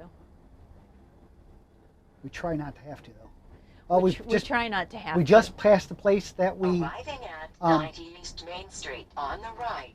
pick up donuts. 18 dozen donuts on Friday will be picked up. We just passed the place Yes, for that. you heard us right. 18 dozen. This blue building, purple blue building Purple. on the right, that's where you Quiet send times. quiet times. That's when you need UPS deliveries or stuff, that's where you send them to. And they only charge you like a couple bucks to pick it, store it and pick it up. Because you don't have an address out here, so they allow you to use their address. Yeah. Well, we'll be Now- stopping there for a few boxes. Yeah. This is not that bad. Now when the show starts, this is packed out here. Yeah, this is basically the main light in town, the main street light, and it might take you 4 or 5 turns of the street light just to get through it Yeah. because you're backed up so far. We try not to come into the town on the weekend because that's everybody seems to do that. It's peak time at the weekend, yeah. It's still Excuse me. busy during the weekday when the tent event's going on, but not as busy, I think. Oh, now for those of you, you can see how far away I am from that truck in front of us. And like I said, the reason I am that far away is because if that truck broke down, I need to be able to get around him, and I won't be able to because of the length of the coach. I wouldn't be able to scoot around him like you could in a car, Yeah. and you can't back up. So always make sure you give yourself at least a car and a half to 2 car lengths to be able to get around somebody who possibly might break down. You've all seen them. In fact, we just had one, like I said, when we got off the exit, there was a semi that broke down. The semi truck, yeah. Okay, so now this is There's a lot of people rock out- shows. Yeah, a lot of rock shows. They call them rock hounds. A lot of people who are rock hounds come out here. On the left and the right, these are campgrounds. Yeah, Oh, this trailer's flashing. and I think they're waiting to get into somewhere. I didn't notice his flashers because they're in direct sunlight and they're not very bright. Yeah. Ooh, Oh, they're why all are they waiting. all stopped? Oh, they're okay. So there's an example right there. They're on the side. They're in a lane, in a driving lane, but they don't know where they're going. So instead of pulling into a parking lot somewhere, they just decided to stop because the guy in front was on his phone looking around like he was lost. It's amazing. People are amazing. Yeah. Okay, stay there, Mr. Truck.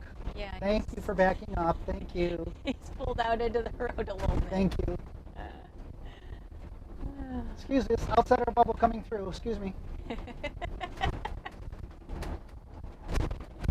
So now we're starting to get on the outskirts of town. There's, as you can see, they're on the left side of us. Those RV places, RV campgrounds. They're not the greatest, but they work. You know, if you want power and stuff. But they're really expensive. They soak you. They soak you this time of year. They're really expensive. Yeah. Well, not Key West expensive. Yes, that's true. Well, let's put it in perspective. Very true. Yeah, you're basically paying for a gravel parking lot with hookups, and you're going to be close to your neighbor and everything. So, And now at OOBerfest, you will be very close to your neighbor. Yeah. because we have to park rally style as close as we can to each other, just because of the amount of space that we need to take up. So we're on the outskirts now. On the right hand side, that's the is that it? That's the emergency building. That's the fire department and the ambulance service right there. Yeah, if you're out here and you have a medical emergency, that's where you go. That's it right there. That's it. That's pretty much it. Helipad out there, because if there's a helicopter always parked there on call. Yeah. And then in front of us, that's the cell tower on the left-hand side. That's the only cell tower in the whole place. So that is why this all becomes super saturated. And we should have a really good signal right now, so it should be all, and you guys should be streaming just perfectly at this point. Yeah, I put the computer down so I'm not checking the chat window. So that's the only cell tower we have out here. Oh, the interesting part about Quartzsite is right here on the left-hand side, which you can't see, but there's a whole bunch of dumpsters and everything. That's the only place in town you can go to throw your trash out. It's basically the county landfill, they call it, and it's just a bunch of dumpsters out in the middle of the desert, and it's only open on certain days of the week during certain times. Yeah, so you collect your garbage just passing the cell phone tower now. So you collect your garbage, and then you gotta take it into town and throw your garbage out when you get to that point. On the right-hand side, this is one of the this is one of the parking areas for your RVs. This is all dry camping out here.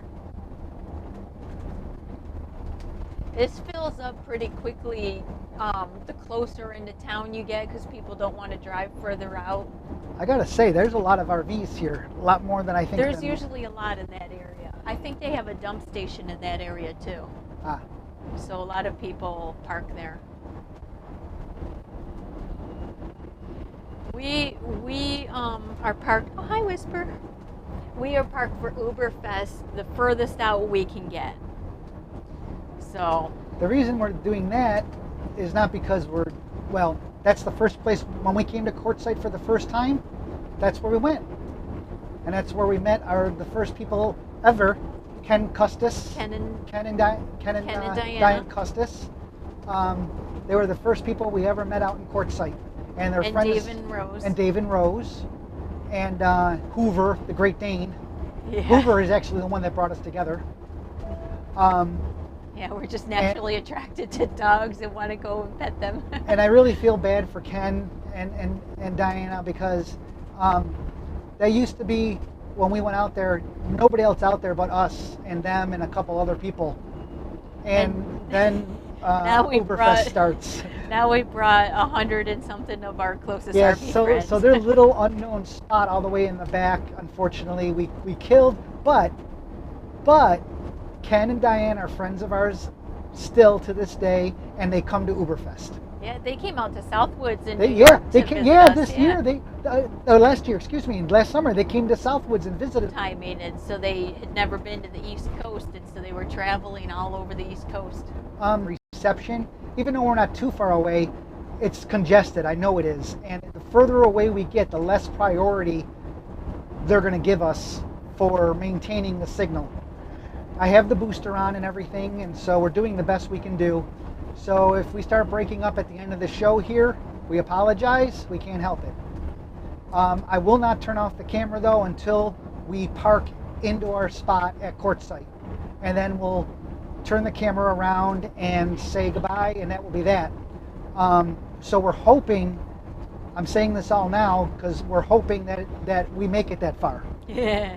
So if not, I'm David. And I'm Brenda. And we're from OutsideOurBubble.com, and you've been traveling along with us. This is our turn. From Quartzsite, Arizona. From Fort McDowell, Arizona to Quartzsite, Arizona. And we're turning now onto Plomosa Road, which is where OOBerfest is going to be off of. Did you want to stop at the camp post now or come back later? Later. Yeah. When we put our signs out and stuff. And so, if you're still receiving us, that's great. If you're not receiving us, then all of our talking we're doing for now is for naught. Going over a cattle guard. Cattle guard. That later, I want to get out to the field so we can put our signs up to hopefully make it so people won't want to come out into the back. So this is the desert, guys. If we're still broadcasting, which I hope we are, this is the desert, and this is where we park, as you can see, just off to the side of the road. And we're actually in, when we pull in, we go across 2 washes and go in a little bit, where we end up doing our camp out. But as you can see, the desert is not like you're thinking, like the Sahara Desert, you know, something like that. This is rock desert. Solid ground, except for the washes. But even the washes, which are sand, are still, you know, they're hard packed for the most part. Yeah. But the ground out here is super solid hard, and the road is bouncy.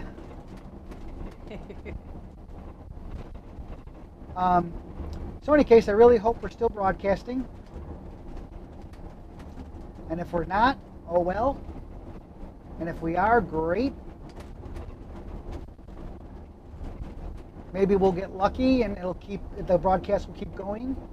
Hey, Bren, why don't you put the cat down and grab the computer? Okay, sorry, Whisper. Because I'm curious. Because we may or may not have a signal. I'm not sure. And talking to ourselves sucks, so. You want to talk to me? No, I'm talking to the world right now, and it's not you in general. Okay, let me see. Okay, getting there, almost there. Well, actually, it's like Brenda said, 3 miles in.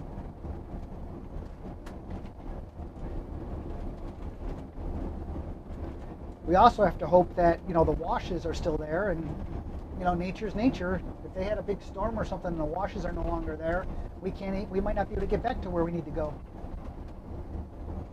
But usually it's not an issue.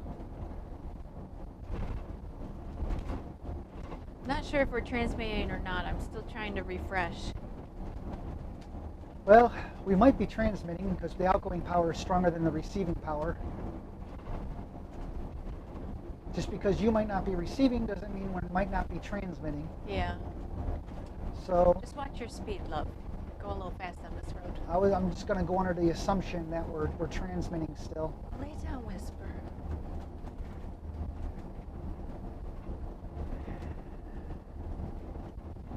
That makes you nervous because we know how much space we need, and yeah, it makes us nervous when we start to see a lot of RVs already out here.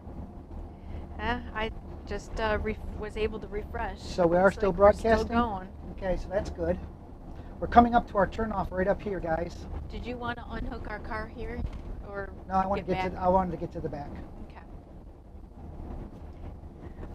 So we're coming up to our turnoff, and then we'll be going back to our parking area, and then we'll end this broadcast.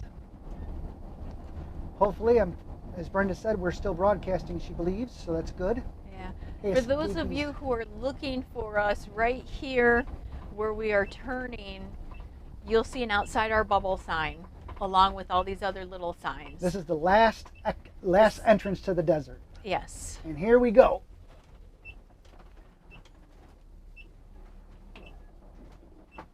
We're off-roading! Woohoo! 4x4! Actually. So now you go straight back. And we'll have a couple signs through here, then our big welcome sign will be at the last wash. Mark asked if we're going to put GPS coordinates where we're camping. Mark, that's on Mark, the it's already, if you're outside our bubble website on the OOBerfest page. Just go there and there's a map. And if you're part of OOBerfest, you already know that because I've emailed it several times. One of the things that's really bad because you're in the desert is dust. I am right now kicking up a lot of dust. And that sucks. We don't even open our windows out here, even though it might get warm in the daytime. We don't open the windows because there's so much dust. This is going to be bumpy. Yeah, this is one of the washes. This is one of the washes, and you go very slow over these washes because they are bumpy. Okay, and there's more RVs back here than I thought there were going to be. Okay, I'm Hopefully going to put they're the Uber computer people. down. This is right here where our sign will go. I see, it looks like our 3 big fire pits are still there. That's a positive. Yeah. Here's another wash. Got to be careful in the washes. 10 to 1, that person in front of us is part of OOBerfest. Oh, There- see, they're going to have to move because they're parked outside of that. Oh, yeah, unless they moved it. No, because there's the post right there. Oh. They just went around the post. But see, our 3 Oh yeah, there's our 3 fire pits. are still So there. these people, I hope, are with us over here and over there and over here. Yeah, we'll see. So these 3 fire pits that you see in front of us, if we're still broadcasting, Off to the right. off to the right are, The and 3 fire then pits. the other 2 big ones are over here too. Yeah, that's good. I don't want to have to rebuild those. So now what we're going to do is we're going to get to our area that we parked the motor coach for the staging area. I'm just doing the step cover. Okay. So I need to make sure I have a wide enough berth here. Yeah, watch that big rock sticking out. I know it's kind of funny saying watch out for that rock when it's all rocks, but there are some big giant Okay, boulders. you got to give me a guide. Where's the, Well, you just go along. there's the pit. The Okay, pits are right there. that's what I was looking for. I don't know how far away from the pits you want to be. Right here. Maybe pull up right to that big rock. Oh, shoot. We want to be closer because that's... That's what I was saying, love. Okay. We're going to spin around. Spin, spin, spin. Spin, spin, spin. Yeah, we just love doing this. This sucks because these rocks can be sharp. Yeah, and every time you're driving over these sharp rocks, You get nervous. honestly, you get nervous. You do have a chance to puncture a tire or something. You never know. People are watching me probably going, what the hell is that idiot doing? Yeah.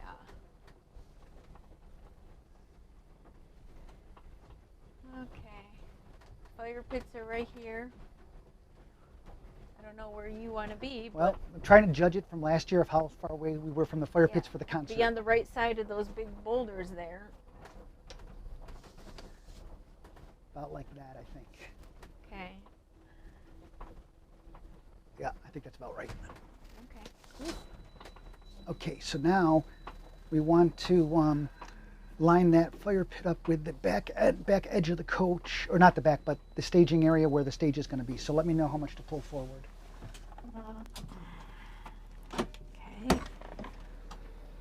I think you're fine where you are. The back bedroom slide. The middle one will be at the back bedroom slide. Okay? I think you're okay here. You want to stay right here? I think so. Okay. You want to come out and see? I mean, it takes 2 seconds.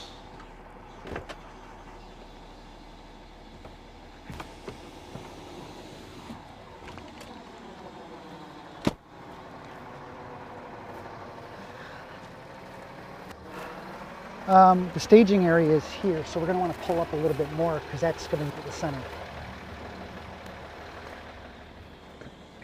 Okay. Just got to pull up a little more. Hopefully we're still broadcasting.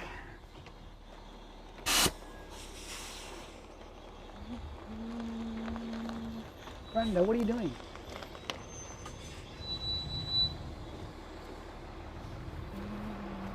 Oh, I have Just mirrors, see. man. If you just go in the mirror, I can see you. Or squinch more.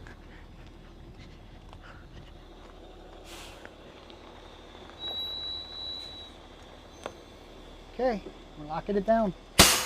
There's Brenda. We're locking it down now. And that's going to be about that. I'll actually, I'm going to go ahead and hydraulically level the coach.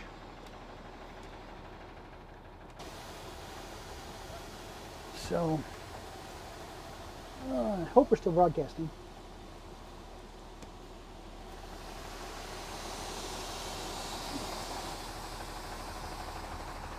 If so, great. If not, oh well. It is what it is at this point. And I have my phone here, which is connected to our network in the coach, which is what we're using. And I'm just going to see if I can run a speed test or not out here and see what happens. It'd be interesting to see. That's if we can even find a server to connect to. Still trying to find a server, which means I'm probably not even broadcasting. So we'll see what happens with this. Like I said, until I get up my directional antenna, I might not do too well. And if Verizon's no good, hopefully AT&T will do better.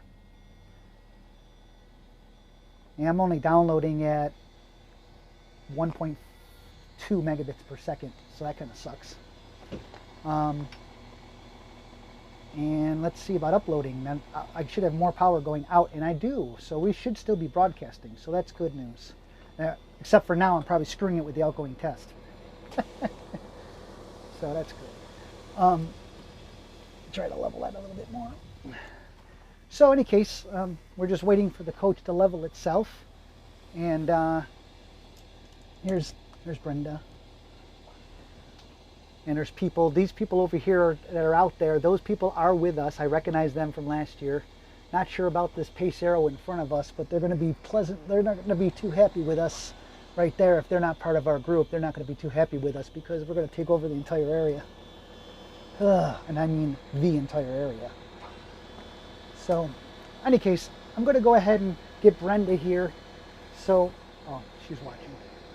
I wanted to just come here. Come here, love. I know you're watching it, but I want to end the broadcast. Okay, I was just watching the tires because it keeps lifting. I know. So we'll fix it afterwards. But okay. In any case, so we should still be broadcasting. I checked the data, and we're going to end this broadcast because we're here out in the middle of Quartzsite now, where we're going to set up for OOBerfest, and we got to do some things now and turn off all our power. So I'm David. And I'm Brenda. We're from OutsideOurBubble.com, and you've been traveling along with us for the last 2.5, almost so 3 hours. Yeah. And we hope you enjoyed yourself. Take care. Keep safe. Bye. Bye. OOBerfest.